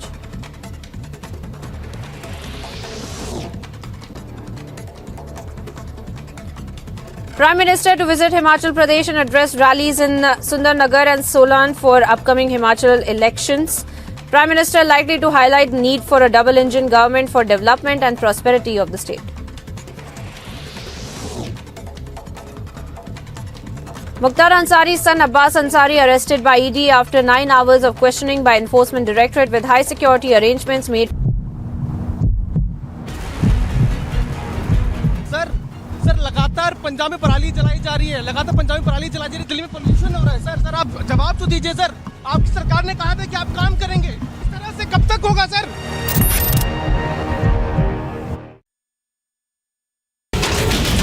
The train bogie had caught on fire at the Nashik Road railway station. Bogie of which had caught on fire was the Shalimar Mumbai LTT Express. Fire, in fact, that has broken out in a plastic slippers and shoes manufacturing factory in the Narela industry area. Crash between a truck and an auto near Chittaguppa Taluk. 7 people have been killed and now the number of injuries has gone up to 11.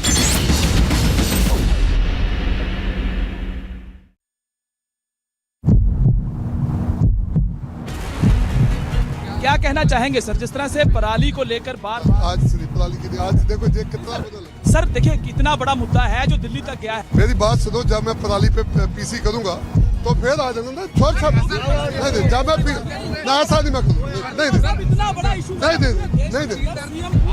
Minute तो दीजिए sir पराली का इतना बड़ा sir मैंने आपको बोल दिया मैं पीसी करूंगा, आपने आज जाना उधर।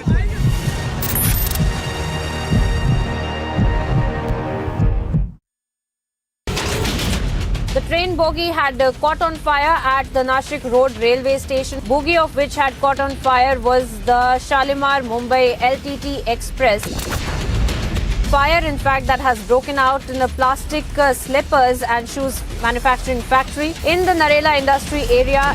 Crash between a truck and an auto near Chittaguppa Taluk. 7 people have been killed and now the number of injuries has gone up to 11.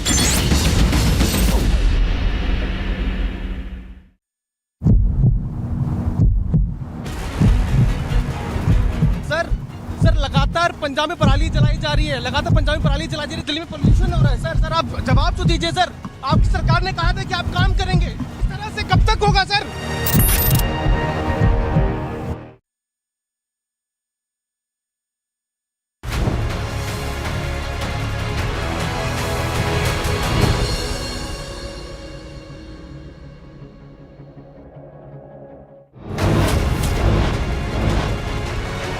Anger across Punjab over the murder of Hindu activist Subir Suri.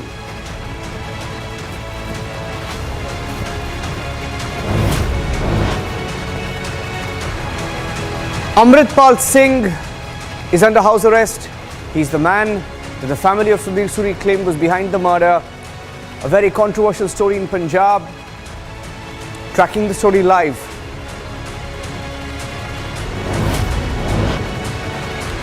Conman Sukesh Chandrasekhar writes on a second letter from jail, claims meeting Arvind Kejriwal, calls Arvind Kejriwal a mega thug.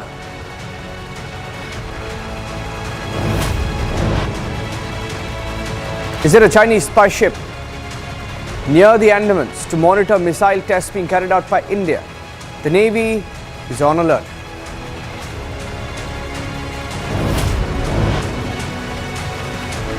A veteran claims his statement was never recorded in the Malegaon blast case. It's getting more and more curious.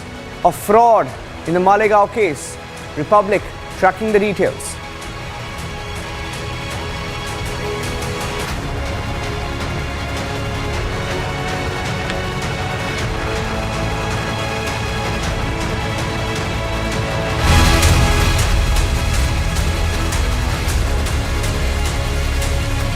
Thank you for joining us on The Biggest Story tonight. Starting this edition of The Biggest Story with some breaking news updates coming in from the national capital, where Dawood Ibrahim has been charge-sheeted. That's the breaking news update that we have on the show. Abhishek Kapoor, our senior executive editor, breaking down that story.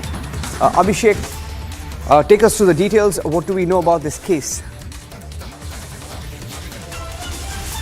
So this case was filed in the month of February this year, Niranjan, and this was in connection with extortion, racket and criminal intimidation gang being run by Dawood Ibrahim remotely from Pakistan. And it has also been established in this case that the arrested accused persons, remember Salim Fruit among others, they have received huge amounts of money through Hawala channels from the absconding wanted accused, which is Dawood Ibrahim. And they are meant for triggering sensational terrorist criminal acts in Mumbai. and further investigation is on. In fact, it has also been established that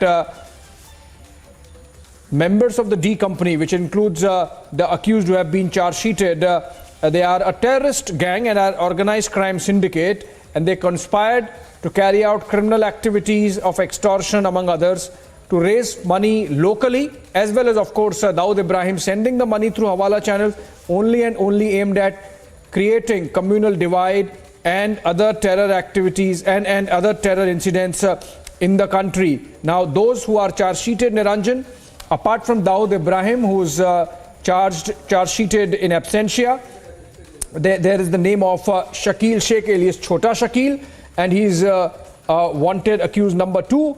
And apart from these two who are Pakistan based and charged in absentia, we have of course Salim Fruit alias Mohammad Salim Qureshi, and he is a resident of Mumbai, and then Shabir Abu Bakr Sheikh, and then Arif Abu Bakr Sheikh. These 3 have been of course charged because they have been arrested. The 2, Dawood Ibrahim and his close aide Chota Shakil, charge sheeted in absentia. They have been running a global terrorist network and a transnational organized crime syndicate named as D Company, that's helmed by Dawood Ibrahim himself.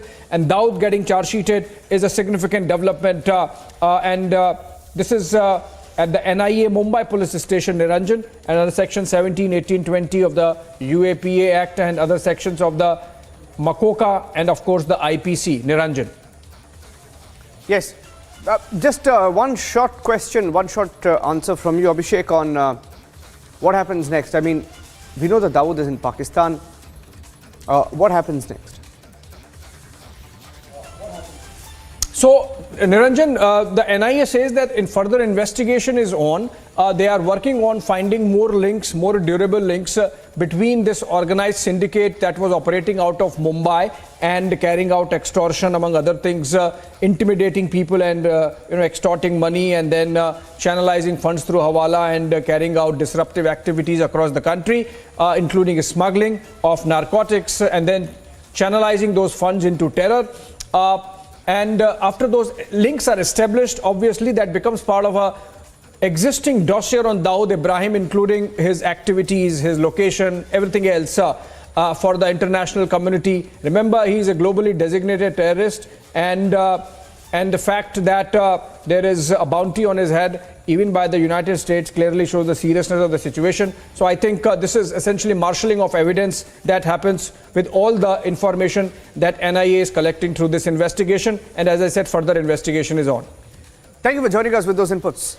Abhishek, breaking that story for us from the studios in the national capital.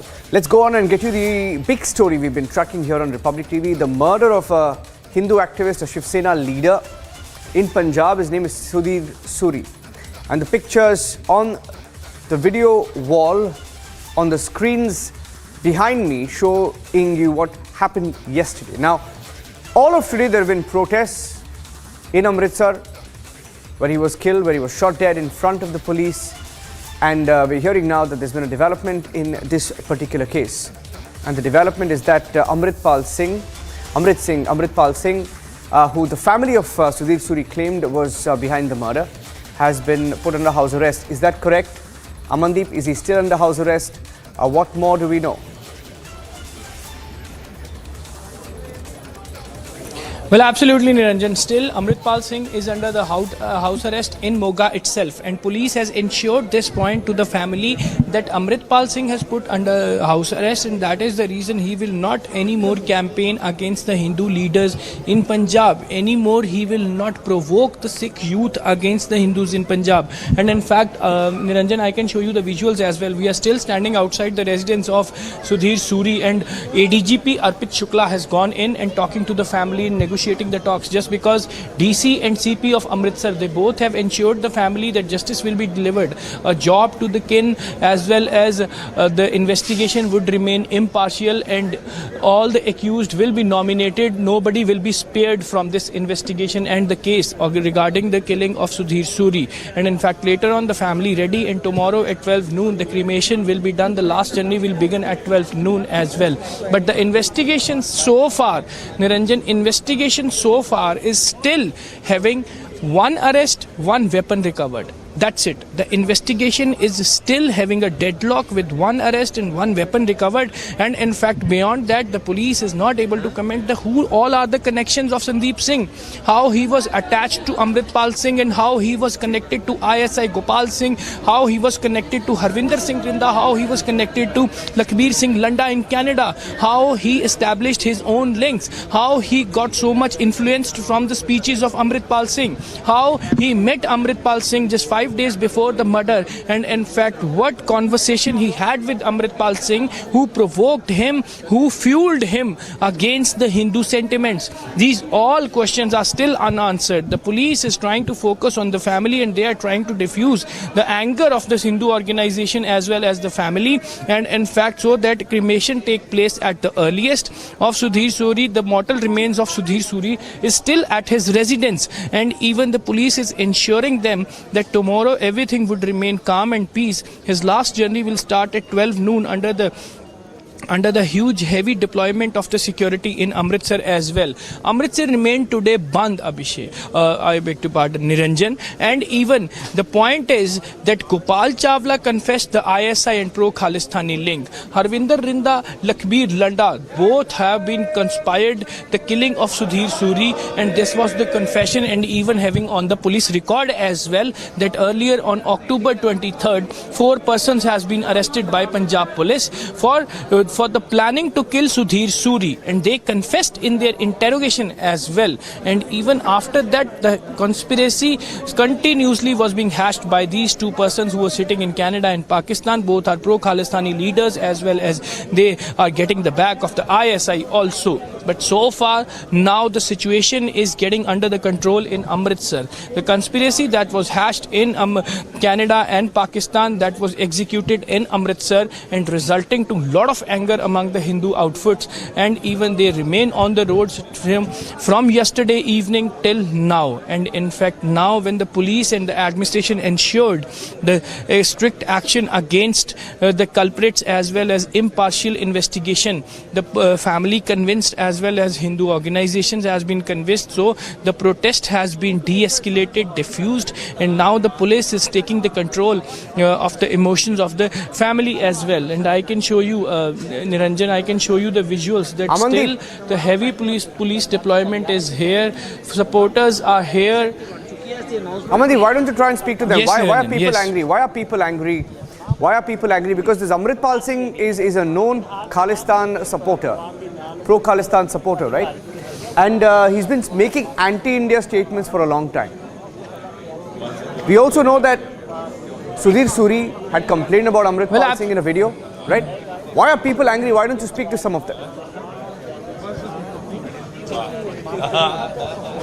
Well, absolutely, Niranjan. We will try to speak to some of the people here, and in fact to know more about the emotions and to know more about the sentiments as well. We are here, some of the people, and we will try to speak to them also to know about the anger and even to know about the sentiments of also. कि आप लोगों का गुस्सा किस चीज पे है आप लोगों का? हमारा तो ऐसा यही है कि हमारे जो हिंदू नेता उनकी हत्या कर दी गई है, और प्रशासन पे जो गुस्सा है कि उनकी प्रॉपर सिक्योरिटी नहीं की हुई, सिक्योरिटी के सामने उनको डेथ कर। एक गुस्सा अमृतपाल के खिलाफ भी उठ रहा है। वो तो ठीक है, क्योंकि वो सभी उसको सब वो परिवार जड़ा परिवार नाल मीटिंग चल रही सी। परिवार जड़ा इस गल दे उत्ते अजे सहमत नहीं होया भी संस्कार किया जाएगा। संस्कार सवेरे होने की संभावना है। बाकी प्रशासन परिवार नाल गल कर रहा है। जे कोई संभावना होएगी तो तुहानूं दस देणगे, लेकिन हुण तक दी ये स्थिति है कि परिवार सवेरे संस्कार करने ते तैयार है। ठीक है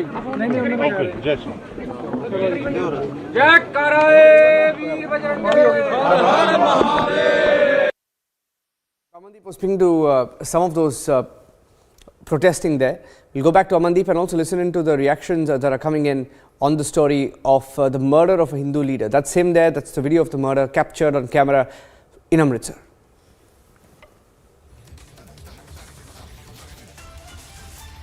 घोर निंदनीय है, अशोभनीय है, अमानवीय है और शैतानियत से भरा हुआ कदम है। इसकी जितनी भी निंदा की जाए उतना ही कम है और इसी के साथ साथ संपूर्ण भारत के लोगों ने दल से, जाति से, धर्म से, भाषा से, भूगोल से ऊपर उठकर सरकार को संदेश देना चाहिए कि पूरा देश उसके साथ खड़ा है। Take a proper action against आर्ट दैल क्रूलिटीज। सर, जिस तरह से माइनॉरिटीज को एक पाकिस्तान कह रहा है क्योंकि वहाँ के खालिस्तानी जो है गोपाल चावला, उसका वीडियो सामने आया, पंजाब पुलिस ने उस पर एफआईआर भी दर्ज किया। वो कह रहे हैं कि कई और हिंदू नेता जो हैं वो हमारे निशाने पर हैं और वो ऐसी ही मौत मारे जाएंगे। ऐसा है, जो भी मानवता Killing of Sudhir Suri, now the family has raised certain demands to the administration, and in fact in demand the nomination of Amrit Pal Singh, security to the family, CBI investigation, as well as the status of martyr to Sudhir Suri, just because he was killed in a broad daylight and full public view. We are joining with us son of Sudhir Suri, Manik Suri. Manik ji, हमें बहुत दुख है जिस तरह से ये जो घटना घटी है, तो हम आपका दुख समझ सकते हैं कि आपकी आंखों में नमी भी देख रहे हैं, लेकिन फिलहाल जो परिवार है वो क्या डिमांड कर रहा है एडमिनिस्ट्रेशन से? सर, परिवार की डिमांड है कि हमें एक तो इंसाफ दिया जाए, हमारी सिक्योरिटी पुख्ता की जाए। जो सिक्योरिटी इनकी लैप्स हुई है मेरे फादर के साथ, वो आगे से जो उनकी फैमिली के साथ स्ट्रिक्ट हो। उसके अलावा शहीदी का दर्जा दिलाया जाए। और एक हमारा जो बीच में जिस पर्सन के कारण ये सब हुआ है, अमृत पाल सिंह, उसका इन्वॉल्वमेंट होने के कारण हम उसके ऊपर पर्चा या एफआईआर जो भी इनका इन्वॉल्वमेंट होता है वो इन्वेस्टिगेट करके वो डाला जाए उसको। और हमारी सिक्योरिटी, हमारे परिवार मेंबर्स की, उसको पुख्ता देख के उसको बढ़ाया जाए। क्या डेथ के बाद, कल के बाद भी कोई थ्रेट्स आए हैं परिवार? बिल्कुल जी, थ्रेट्स आए हैं। जिस दिन डेथ हुई उस दिन रात को ही फ़ोन आने शुरू हो गए थे कि सुधीर सूरी कहाँ हैं। जब उनको बताया गया सुधीर सूरी की डेथ हो गई है जी, तो आगे से कहते हैं संस्कार हो गया जी। उसके बाद हमें कि आप कौन बोल रहे हो, जब बोला बेटा है तो गंदी गंदी गालियाँ शुरू कर दी कि आपको अभी तो सिर्फ वो गया है, अब तुम्हारी बारी है। अभी हमने नंबर वगैरह आगे शेयर किए हुए हैं सारे, वो बता दिया गया। तो ये आपके फोन पे कॉल आई थी या उनके फोन पे? मेरे फोन पे भी फोन आया जी, उनके फोन पे भी फोन है, दोनों नंबर्स हैं मेरे। So here you can listening Manik Suri, the son of Sudhir Suri, that even after the killing of Sudhir Suri, family was receiving the threat calls, and even that call has been from unidentified numbers. That was confirmed by Sudhir Suri's son Manik Suri. With video journalist Devinder, this is Amandeep Dikshit for Republic Media Network, Amritsar.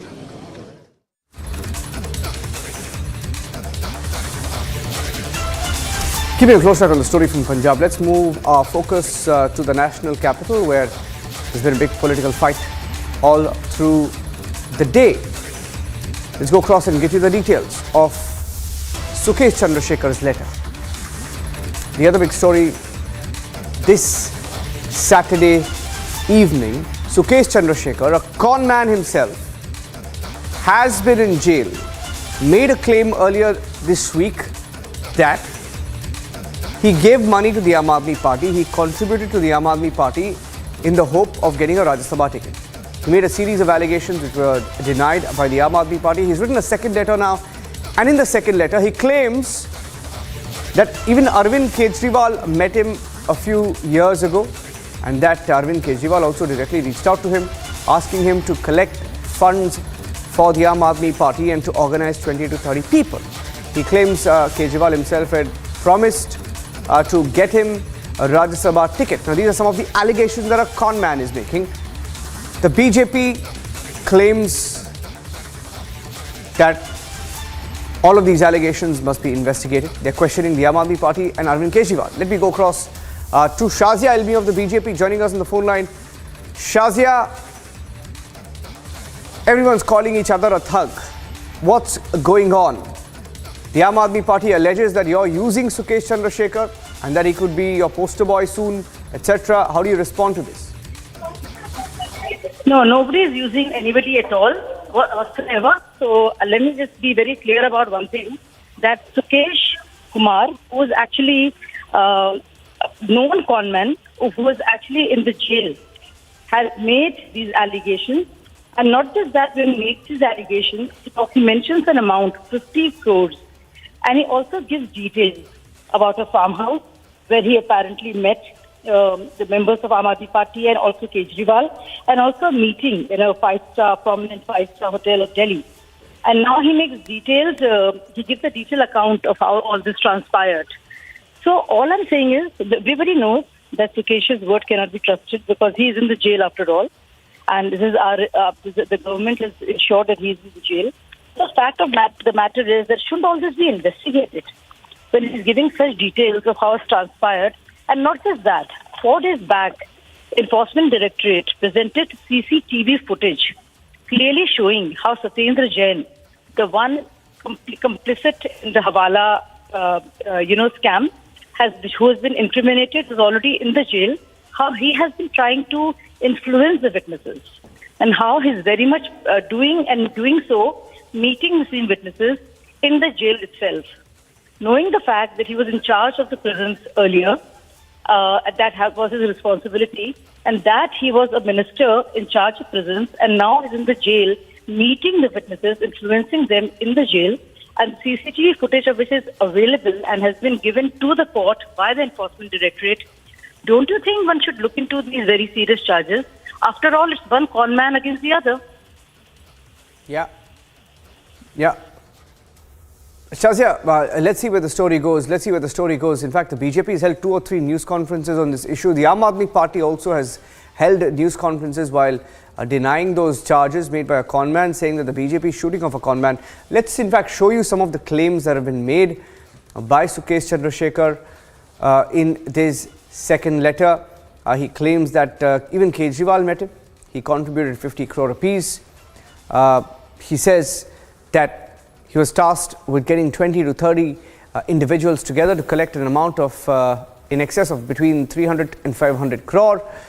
These are some of the very, very serious allegations that he has made.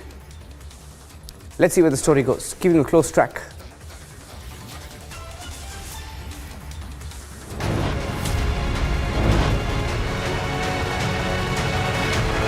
Short break. When we come back, the election roundup. The Prime Minister was in Himachal, where he addressed a few rallies, questioning primarily the Congress party.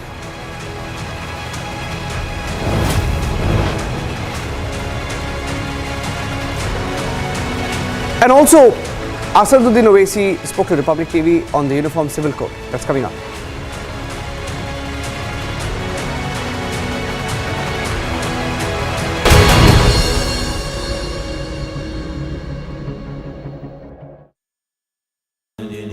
Amity has been ranked India's #1 not-for-profit private university for 10 years, with top 10 ranked institutions in management, engineering, biotech, law, mass comm, telecom, hospitality, fashion and more. Yet another top ranking for Amity University.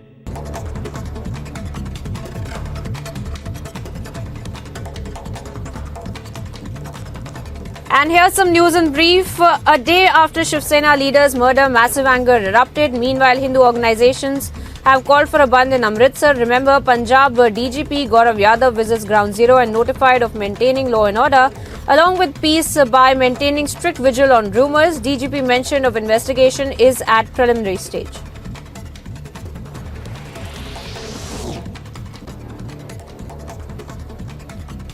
Prime Minister to visit Himachal Pradesh and address rallies in Sundarnagar and Solan for upcoming Himachal elections. Prime Minister likely to highlight need for a double-engine government for development and prosperity of the state. Mukhtar Ansari's son Abbas Ansari arrested by ED after 9 hours of questioning by Enforcement Directorate with high security arrangements made for avoiding any conflict. A court in Delhi has granted 9 days interim bail to Olympic medalist wrestler Sushil Kumar on medical and humanitarian. क्या कहना चाहेंगे sir, जिस तरह से पराली को लेकर बात आज पराली की आज देखो कितना बदल। सर देखिए कितना बड़ा मुद्दा है जो दिल्ली तक गया है। मेरी बात सुनो, जब मैं पराली पे पीसी करूंगा तो फिर आ जाना ना छोड़ छाप नहीं, जब मैं ना ऐसा नहीं मैं नहीं इतना बड़ा इशू नहीं 2 मिनट तो दीजिए सर पराली का इतना बड़ा सर मैंने आपको बोल दिया मैं पीसी करूंगा, आपने आज खड़ा उधर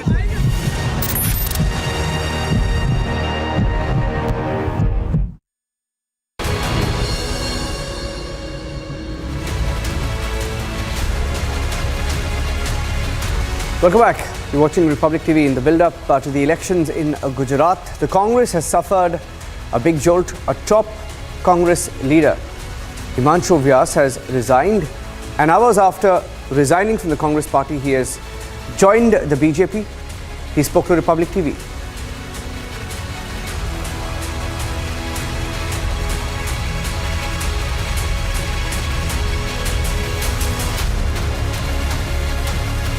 शुरुआत हो चुकी है, बट कांग्रेस के कई सारे जो सीनियर लीडर्स हैं वो कांग्रेस पार्टी में से भी इस्तीफा दे रहे हैं। हिमांशु व्यास ने अभी बीजेपी ज्वाइन किए हैं, उनसे भी बात करते हैं।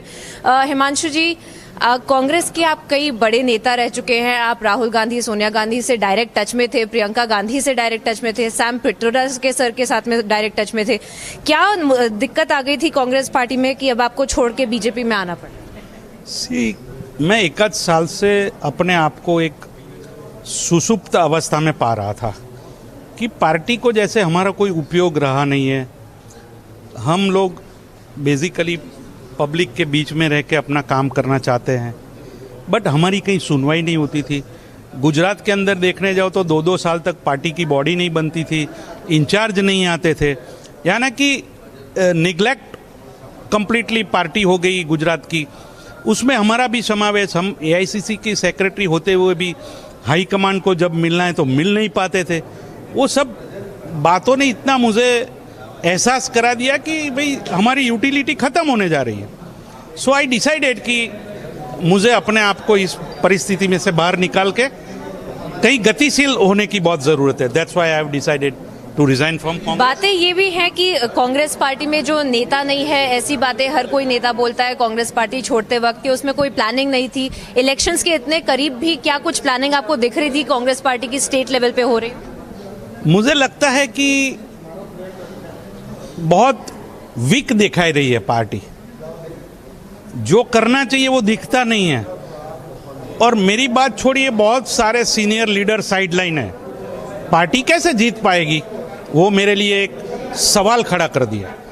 मैं कोई चुनाव लड़ने के लिए कोई पार्टी बदल के आया हूं ऐसा नहीं है, बट मेरी आकांक्षा काम करने की है।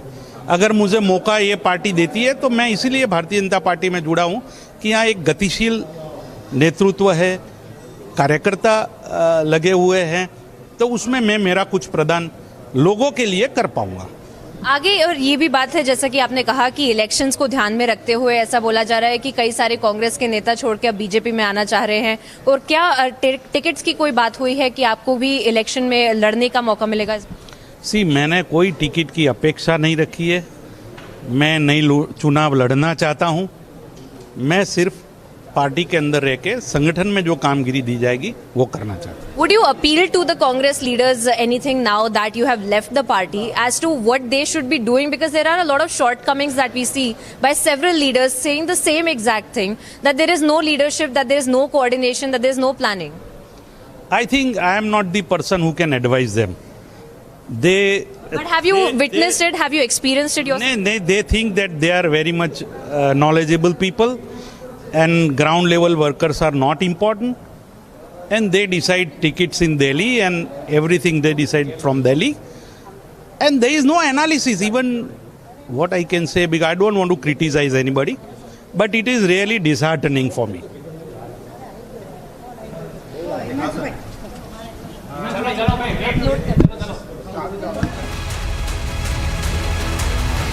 Interview of the veteran Congress leader who's jumped ship today. That's it on the biggest story tonight. We'll take a short break. Superfast 50 is coming up next, and we'll also get you some excerpts of the interview with Asaduddin Owaisi, the AIMIM chief, on the Uniform Civil Code and the Gujarat elections. It's coming up next.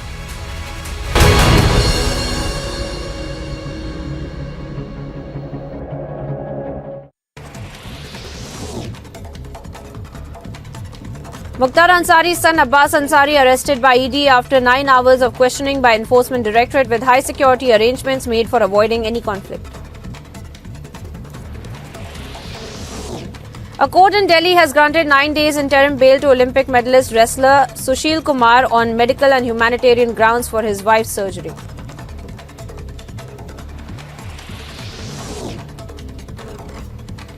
As the air quality index deteriorated to a severe category as the recorded as high as 450 Delhi primary schools to remain shut from November 5 till pollution situation improves, and official advised people against stepping out unless absolutely necessary.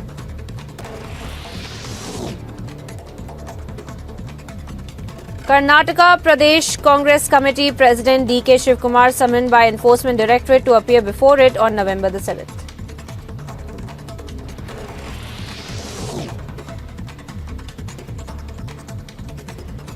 Tenth India-Croatia Foreign Office consultations held in Zagreb. Wide-ranging discussions on bilateral, regional and international issues including trade and economic, defence and maritime and many other issues were discussed.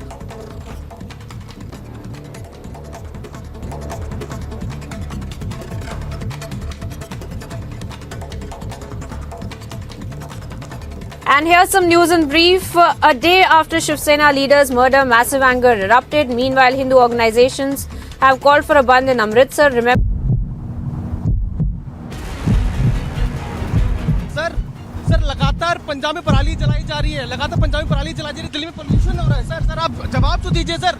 आपकी सरकार ने कहा था कि आप काम करेंगे, इस तरह से कब तक होगा sir?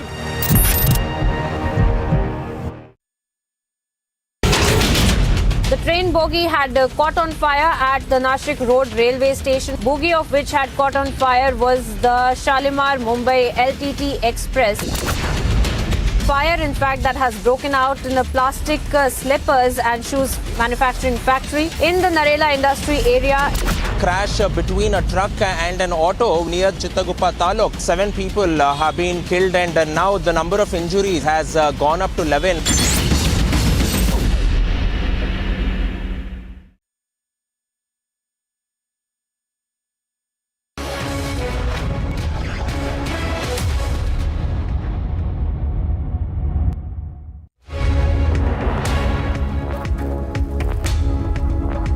Hello and welcome, ladies and gentlemen. You are watching Superfast 50 this Saturday evening on Republic TV. I'm Ankit Prasad and we are going to take you through now 50 stories which will get you caught up with all the news today. Let's start off at one and see how it goes. Prime Minister Narendra Modi addressed 2 rallies in Himachal Pradesh today, in Mandi and in Solan. During the rallies, he made a strong pitch for the people to press the lotus symbols button at the polling booths, extolling the double engine ka vikas.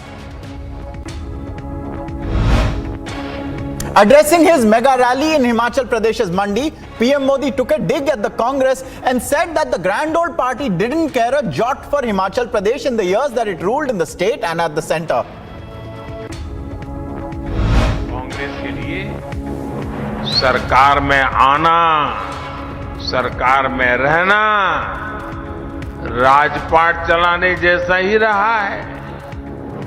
Himachal में पहाड़ी राज्यों में तो कांग्रेस दशकों तक तरसाओ, लटकाओ, पटकाओ, यही उनकी रीति थी, यही उनकी नीति थी। Taking an offhand dig at the Congress party, PM Modi, while addressing his mega rally in Himachal Pradesh's Mandi, said that the Saffron party delivers on its promises to the people. He cited the examples of one rank, one pension scheme, among others. मामला बहुत बड़े धन का है, धन खर्च करना पड़ेगा, तिजोरी खाली करनी पड़ेगी, लेकिन ये वादा मैं पूरा करूंगा। भाइयों बहनों, 1 रैंक 1 पेंशन का वादा हमने पूरा किया कि नहीं किया?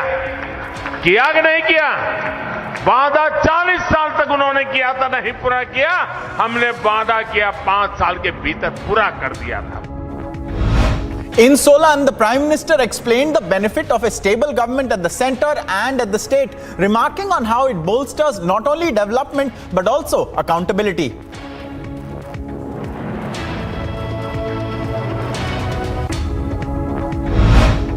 The Prime Minister also raised the Ram Mandir and Article 370 matters during his rallies in Himachal Pradesh, highlighting that the BJP follows through and delivers on its promises. The national capital continues to choke on toxic air. The average air quality index increased slightly on Saturday, though the thick layer of smog blanketing the national capital remained largely in place. As the national capital continues to choke, the political blame game also continues. The BJP's Dushyant Kumar said that Delhi is now tantamount to a gas chamber, while Kejriwal is doing nothing to solve the problem. Tajinder Pal Singh Bagga put up a hoarding equating Kejriwal with Adolf Hitler, again over the gas chamber reference. As the politics over the air pollution continues, Nitish Kumar waded into the controversy. The Bihar Chief Minister said that if Delhi's pollution is increasing, it will impact other states as well. जगह लोगों को alert किए रहते हैं और आप सबको मालूम है कि कितना बार हम 18 से ही कितना लोगों को समझाए हैं, 18 से ही कितना समझाए हैं कि जलाइए मत। तो ये सब हम आज से कह रहे हैं लोगों को और पूरे तौर पर सब लोगों को हम कहने की कोशिश कर रहे हैं। इस बार भी हमने कह दिया कि पूरे तौर पर देख लीजिए। और जो दिल्ली का होता है वो तो बगल में जो होता है उसी के चलते असर ही पड़ता है। तो यही सबको समझना चाहिए, इसमें कोई शक नहीं। 18-19 से ही लगातार कर रहे हैं। A day after Shiv Sena leader Sudhir Suri's murder, anger simmered in Amritsar. Suri's supporters staged a massive protest and demanded justice for him, holding a rail roko protest, even as Khalistani links emerged and intensified.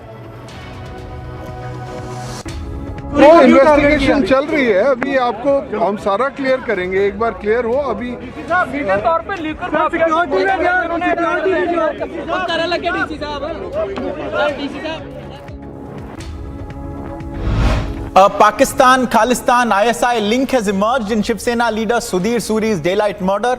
Pro-Khalistan ISI agent warned of more killings and confirmed a larger plot, while Republic also accessed visuals of the murder accused seeking blessings of a pro-Khalistan hardliner Amritpal Singh. Amritpal has now been detained by the Punjab police at his home, we are told.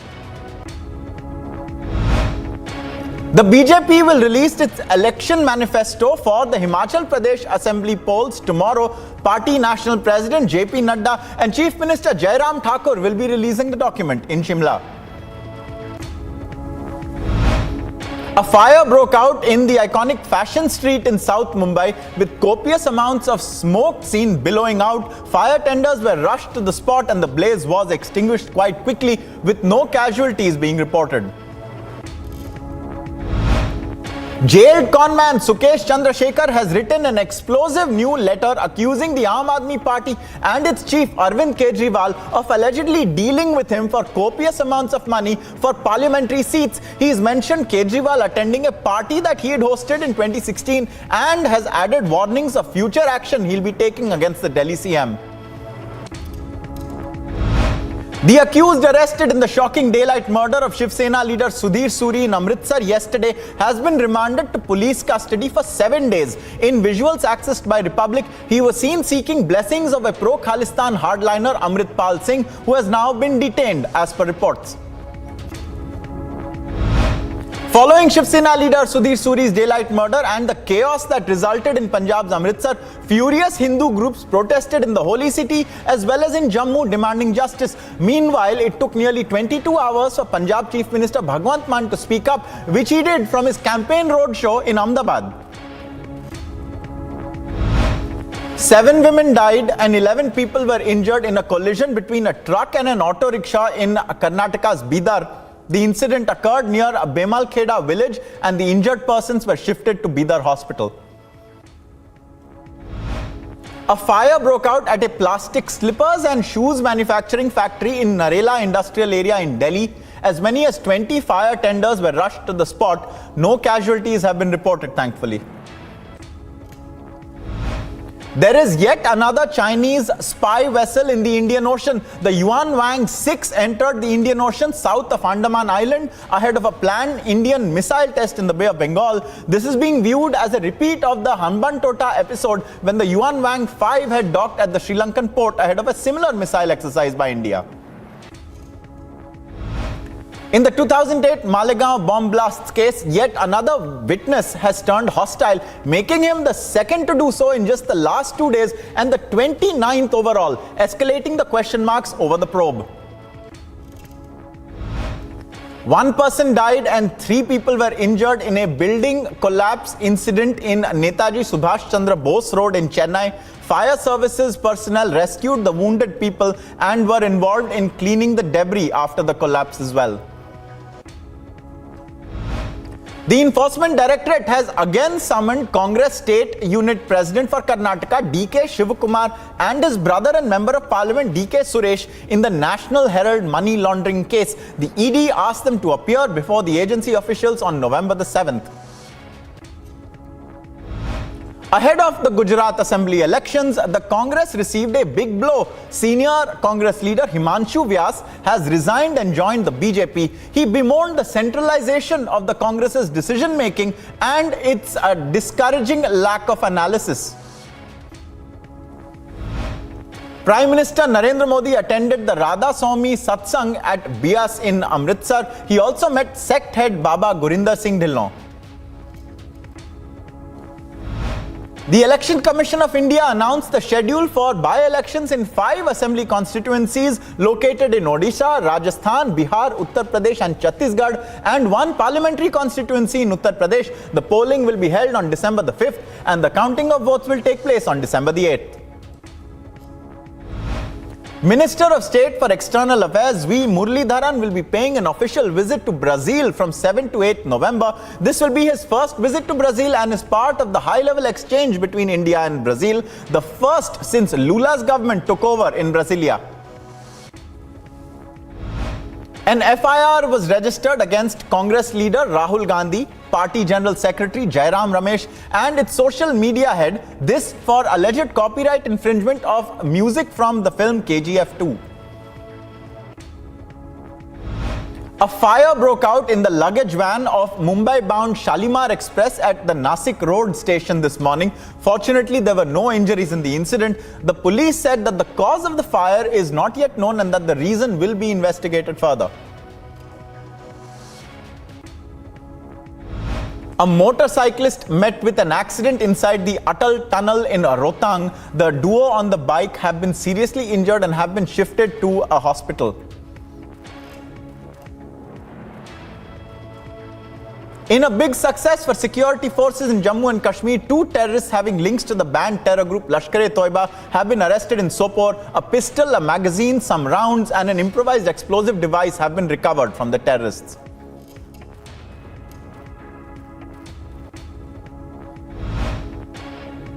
Also viewers, Ukrainian President Volodymyr Zelensky has thanked the leaders of the G7 nations for announcing a coordination mechanism to help rebuild Ukraine's shattered energy infrastructure. Volodymyr Zelensky has also met with White House National Security Advisor Jake Sullivan, who made a surprise visit to Kiev. Further military aid to Ukraine from America is part of the agenda. Intense rains and landslides have left at least 7 people dead and some 330 houses affected in Azontagui in eastern Venezuela. For the past 5 weeks, nearly 14,000 families have been affected by heavy rains, floods and landslides ravaging the South American country. Former United Nations Secretary General Ban Ki-moon has urged for firm and decisive action by the international body following increased nuclear provocations by North Korea.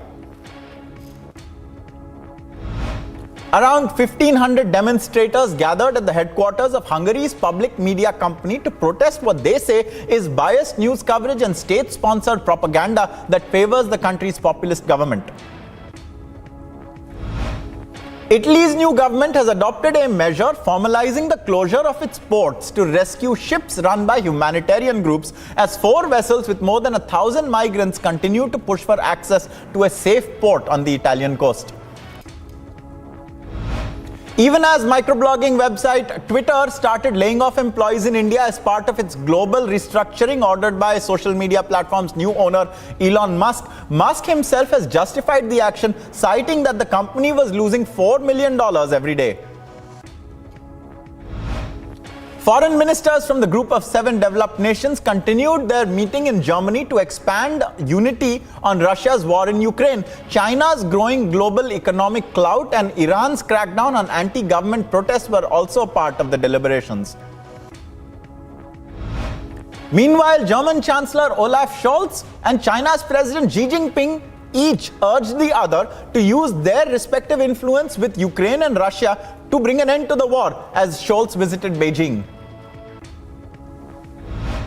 Iran marked the 1979 takeover of the US embassy in Tehran and the Iran Revolution by holding rallies across the country. This even as protests continue over the Mahsa Amini murder, with some in Tehran waving placards of the triangle-shaped Iranian drones that Russia has allegedly been using to strike targets in Ukraine. Meanwhile, viewers, 15 members of the the Ecuadorian armed forces were wounded during a raid on the El Litoral prison, the largest in the country. Inmates who were to be relocated to another prison threw grenades when the military and police entered the complex.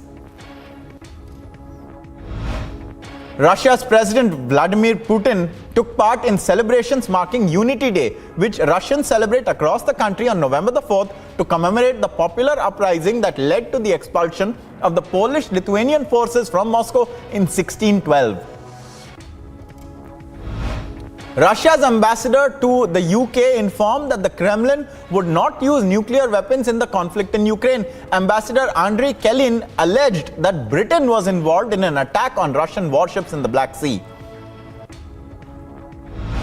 England prepared to kickstart with new zeal for the FIFA World Cup scheduled in Qatar later this month after last year's defeat in penalties in the finals of the European Championships to Italy. Coach Gareth Southgate is set to make his team selection from a group of about 55 players.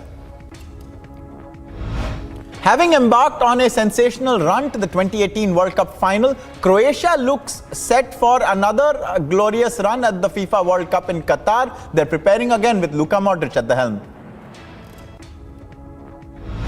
3 consecutive free throws from Chris Jones with just seconds left on the clock secured a dramatic 83-82 victory for Valencia as the Spanish outfit inflicted just a second EuroLeague basketball defeat of the season on Greek side Olympiacos Piraeus. In tennis, Stefanos Tsitsipas will face Paris Masters defending champion Novak Djokovic in the semi-final after a straight sets win over Tommy Paul on Friday. Tsitsipas raced to a 6-2, 6-4 victory to set up the mouth-watering encounter, with the winner meeting either Holger Rune or Felix Auger-Aliassime in Sunday's final. In basketball again, Kevin Durant racked up 28 points, 11 assists and 9 rebounds, and the Brooklyn Nets won easily in their first game following Kyrie Irving's suspension, 128-86 over the Washington Wizards for the NBA championship.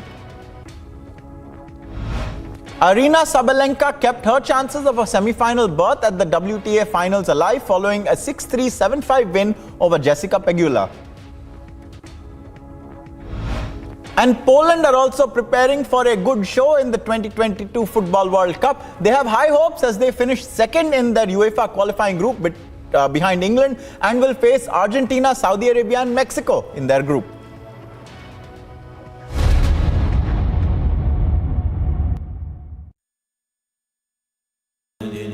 Amity has been ranked India's #1 not-for-profit private university for 10 years. With top 10 ranked institutions in management, engineering, biotech, law, masscom, telecom, hospitality, fashion and more. Yet another top ranking for Amity University. Karnataka Pradesh Congress Committee President D.K. Shivkumar summoned by Enforcement Directorate to appear before it on November the 7th.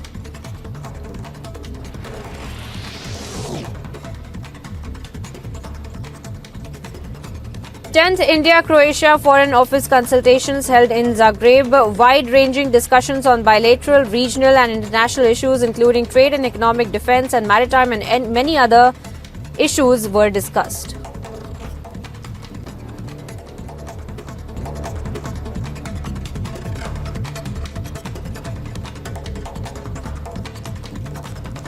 And here's some news in brief. A day after Shiv Sena leaders' murder, massive anger erupted. Meanwhile, Hindu organizations have called for a bandh in Amritsar. Remember, Punjab DGP Gaurav Yadav visits Ground Zero and notified of maintaining law and order, along with peace by maintaining strict vigil on rumours. DGP mentioned of investigation is at preliminary stage.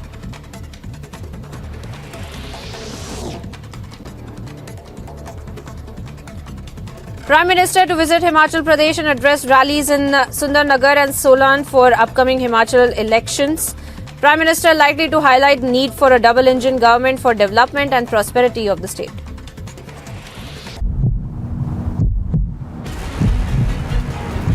Sir लगातार पंजाब में पराली जलाई जा रही है, लगातार पंजाब में पराली जलाई जा रही है, दिल्ली में पोल्यूशन हो रहा है। सर आप जवाब तो दीजिए सर, आपकी सरकार ने कहा था कि आप काम करेंगे, इस तरह से कब तक होगा सर?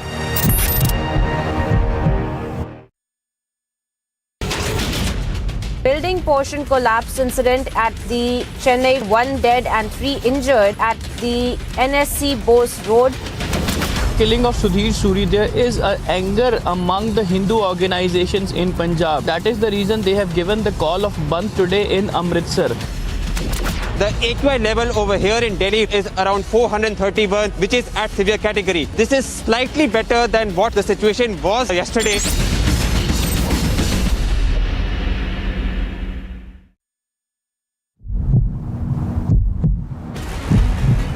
क्या कहना चाहेंगे सर, जिस तरह से पराली को लेकर बार आज पराली की आज देखो जे कितना बदल। सर देखिए कितना बड़ा मुद्दा है जो दिल्ली तक गया है। मेरी बात सुनो, जब मैं पराली पे पीसी करूंगा तो फिर आ जाना ना छोड़ छाप नहीं, जब मैं ना ऐसा नहीं मैं नहीं इतना बड़ा इशू नहीं दे 2 मिनट तो दीजिए सर पराली का इतना बड़ा इशू। सर मैंने आपको बोल दिया मैं पीसी करूंगा, आपने आ जाना उधर।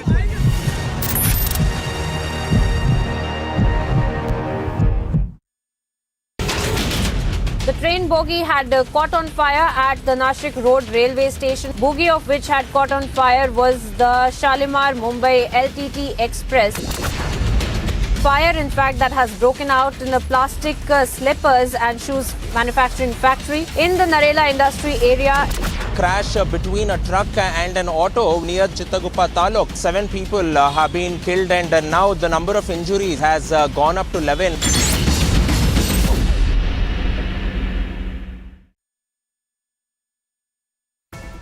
Two LET terrorists have been arrested by J&K police along with Indian Army in North Kashmir's Sopore. As per the police, they were making movements from the Sopore market towards the Faisal market, and when one of the hybrid terrorists have been arrested and arms and ammunitions were recovered, when he was questioned about his movement and where from he got the ammunition arms, he also revealed the name of another hybrid terrorist who's also from Patan. After investigating the entire matter, now both the hybrid terrorists are with the police custody. And also, they told police that they were given tasks to attack minorities, to hurl grenade and carry out the attacks. And before they could do so, they were arrested by the Jammu and Kashmir police along with the Indian Army. We are seeing a crackdown on terror, although the Pakistan trying the best to motivate the youngsters to carry the attack against the minorities and also against the police personnel who are deployed on ground for their duty. But despite all this, we are also seeing a blow coming to the terror organizations as the terrorists are being neutralized in almost every anti-terror operation.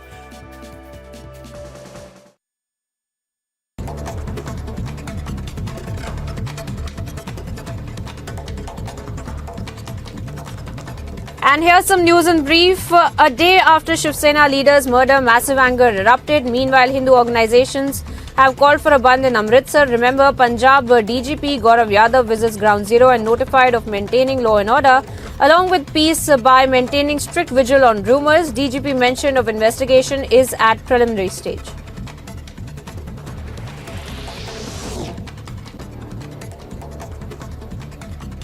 Prime Minister to visit Himachal Pradesh and address rallies in Sundarnagar and Solan for upcoming Himachal elections. Prime Minister likely to highlight need for a double-engine government for development and prosperity of the state. Mukhtar Ansari's son Abbas Ansari arrested by ED after 9 hours of questioning by Enforcement Directorate with high security arrangements made for avoiding any conflict. A court in Delhi has granted 9 days interim bail to Olympic medalist wrestler Sushil Kumar on medical and humanitarian grounds for his wife's surgery.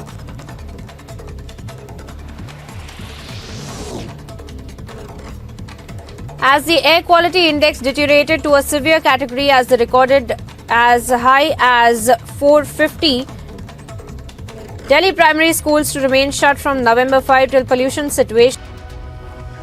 Welcome back, viewers. In the national capital, the air quality continues to dip further. The air quality index in Noida is presently at 529 in the severe category. In Gurugram, it's 478, again in the severe category. And in Dhirpur, it's 534, once again in the severe category. Delhi's overall air quality is currently about 431. And over this, there has been a continuation of the politics that is being played, the blame game that we have seen intensifying. We have now the responses of Bihar Chief Minister Nitish Kumar, who has waded into the controversy, and also of BJP leader Tajinder Pal Singh Bagga, who has put up a hoarding of Adolf Hitler, equating him with Kejriwal, over Delhi being turned into a gas chamber. Let's take a look at what the politicians are saying.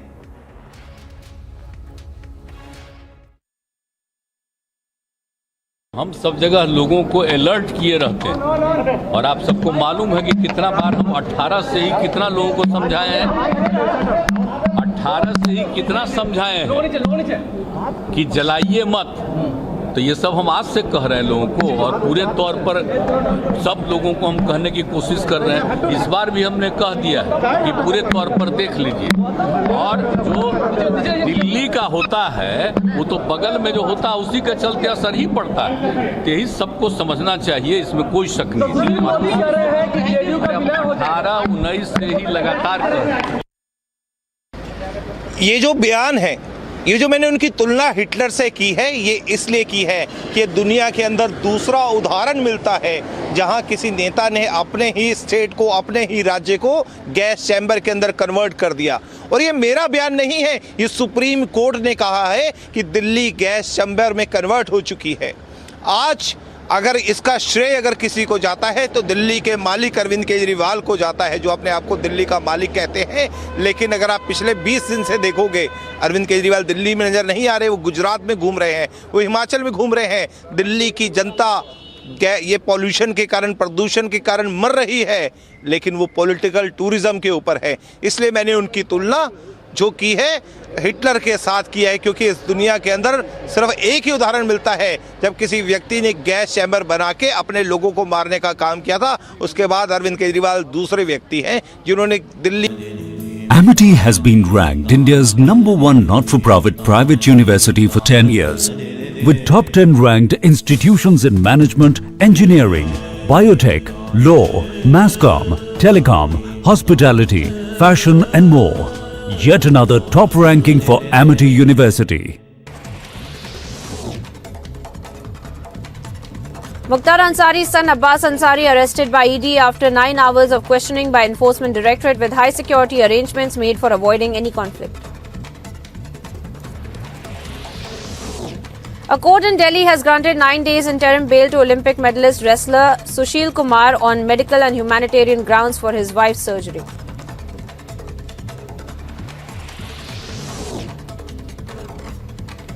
As the air quality index deteriorated to a severe category as recorded as high as 450, Delhi primary schools to remain shut from November 5 till pollution situation improves, and official advised people against stepping out unless absolutely necessary.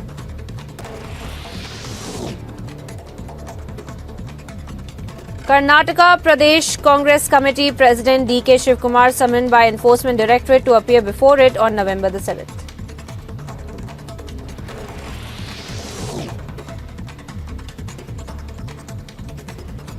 Tenth India-Croatia Foreign Office consultations held in Zagreb. Wide-ranging discussions on bilateral, regional and international issues including trade and economic, defence and maritime and many other issues were discussed.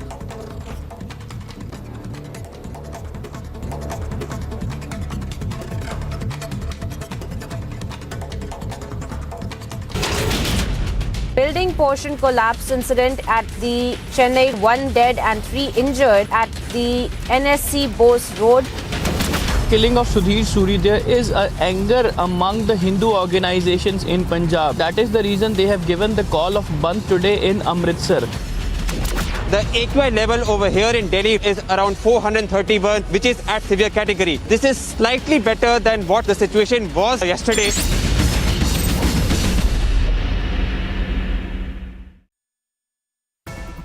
Impact of the pollution is happening in Delhi, so as in Noida as well, because if you talk about the air quality index through the government operated app, I would like to show you that in Noida it is 529 at a very critical position, as you were also stating. In Delhi the overall AQI is 431, which is very severe. So the impact of stubble burning, road dust and smoke through vehicle or the farm fires is directly impacting not only Delhi but also Noida. सब ये राजनीति हो रही है, farmers के ऊपर इनका कोई कंट्रोल नहीं है, कोई कुछ नहीं कर सकते हैं. सबसे पहले जब तक स्टबल बर्निंग नहीं इसकी कंट्रोल होगी, पोल्यूशन आपकी कंट्रोल नहीं हो सकती. So these are the views and thoughts of the elderly people who are joined with me here in Noida, who are clearly stating that stubble burning is one of the most important reason which is clearly impacting the armed public, the general public, and from many years, time to time, every year we talk about the rising pollution, about the air quality index which gets from very poor to severe and the worst category, but only politics is happening. The blame game is continuing between centre and state, but nothing is being done.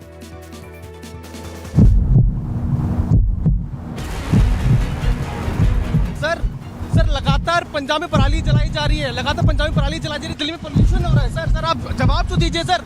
आपकी सरकार ने कहा था कि आप काम करेंगे, इस तरह से कब तक होगा sir?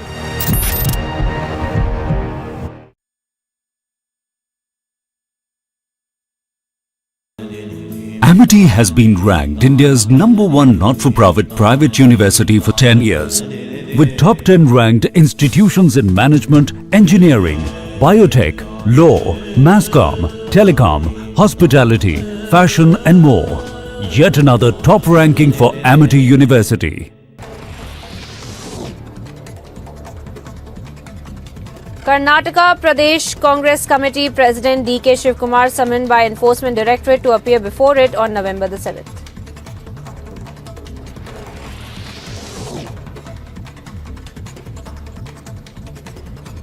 Tenth India-Croatia Foreign Office consultations held in Zagreb. Wide-ranging discussions on bilateral, regional and international issues including trade and economic, defence and maritime and many other issues were discussed.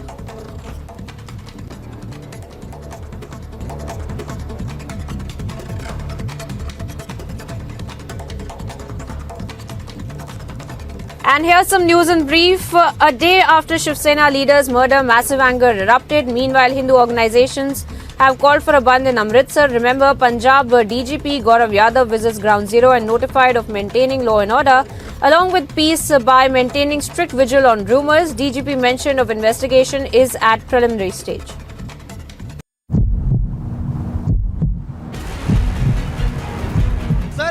Sir लगातार पंजाब में पराली जलाई जा रही है, लगातार पंजाब में पराली जलाई जा रही है, दिल्ली में पोल्यूशन हो रहा है. सर आप जवाब तो दीजिए सर. आपकी सरकार ने कहा था कि आप काम करेंगे, इस तरह से कब तक होगा sir?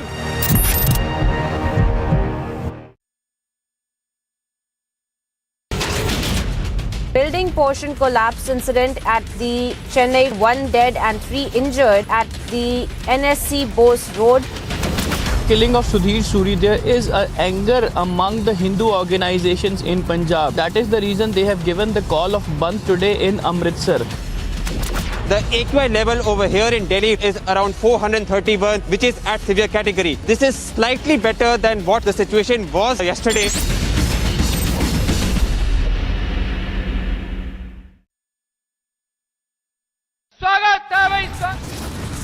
Political fireworks in poll-bound Himachal Pradesh. Prime Minister pushes for double-engine government, takes on Congress for corruption.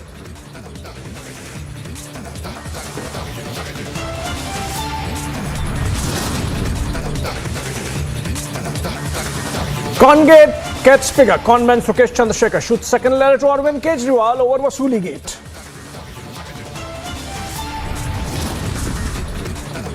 Delhi Deputy Chief Minister Manish Sisodia's personal secretary raided. Sisodia claims PA arrested, but no official word yet from the ED.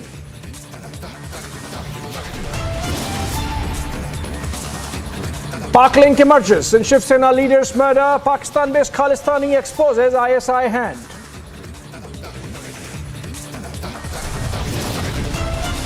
A Chinese spy vessel spotted in Indian Ocean near Andaman. A repeat of the Hambentota episode.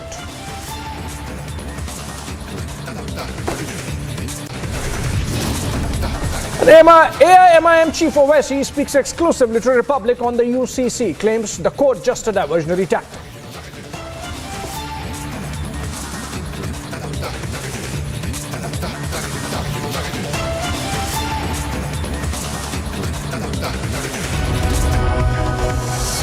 Alright, massive anger has gripped Amritsar over the murder of Hindu activists murder. While Hindu organizations called for a Bandh, massive protests were held in the city. Protests were also held in Jammu this morning and other parts of Punjab. As per the reports coming in, Amritpal Singh, who the family of Sudhir Suri has accused of murder, has been put under house arrest in Moga as a preventive measure. Suri's family had demanded a case against Amritpal Singh as well. Let's look at this report. Alright, so these protests have been going on through the day following the killing of Shiv Sena Uddhav Balasaheb Thackeray faction leader Sudhir Suri. It happened in broad daylight yesterday in the presence of cops, including one senior officer, and that really puts under the lens Punjab Police's role or competence because all these cops were present when the murder accused, who's a local and has a shop nearby, attacked Suri and pumped bullets into him. Earlier in the day, our correspondent Amandeep spoke to the ADGP Law and Order of Punjab, and let's listen to it.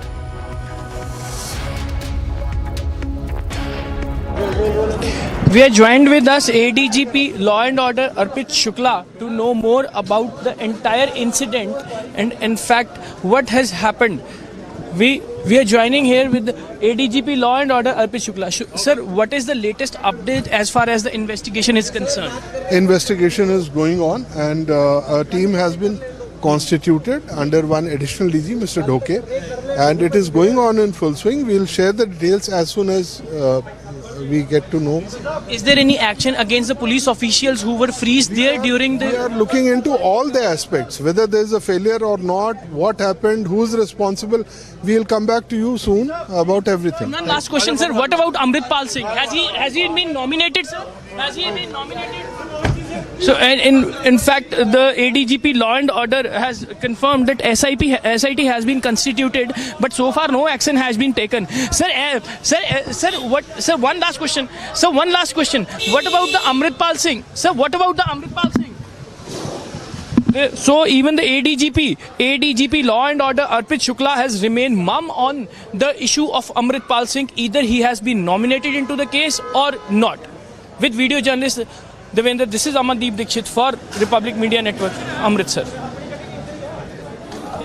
Alright, Amandeep there speaking to the ADGP Law and Order, who said that a SIT has been constituted in all aspects, including what the police was doing at that time when the murder happened, assault happened, would be looked into. Moving on, a breaking news development coming in from across the border in Pakistan, where the government of Pakistan has decided that all speeches of Khan, the former Prime Minister, whether live or recorded, they have been barred to be aired by the Pakistani regulator, Pakistan's electronic media regulator.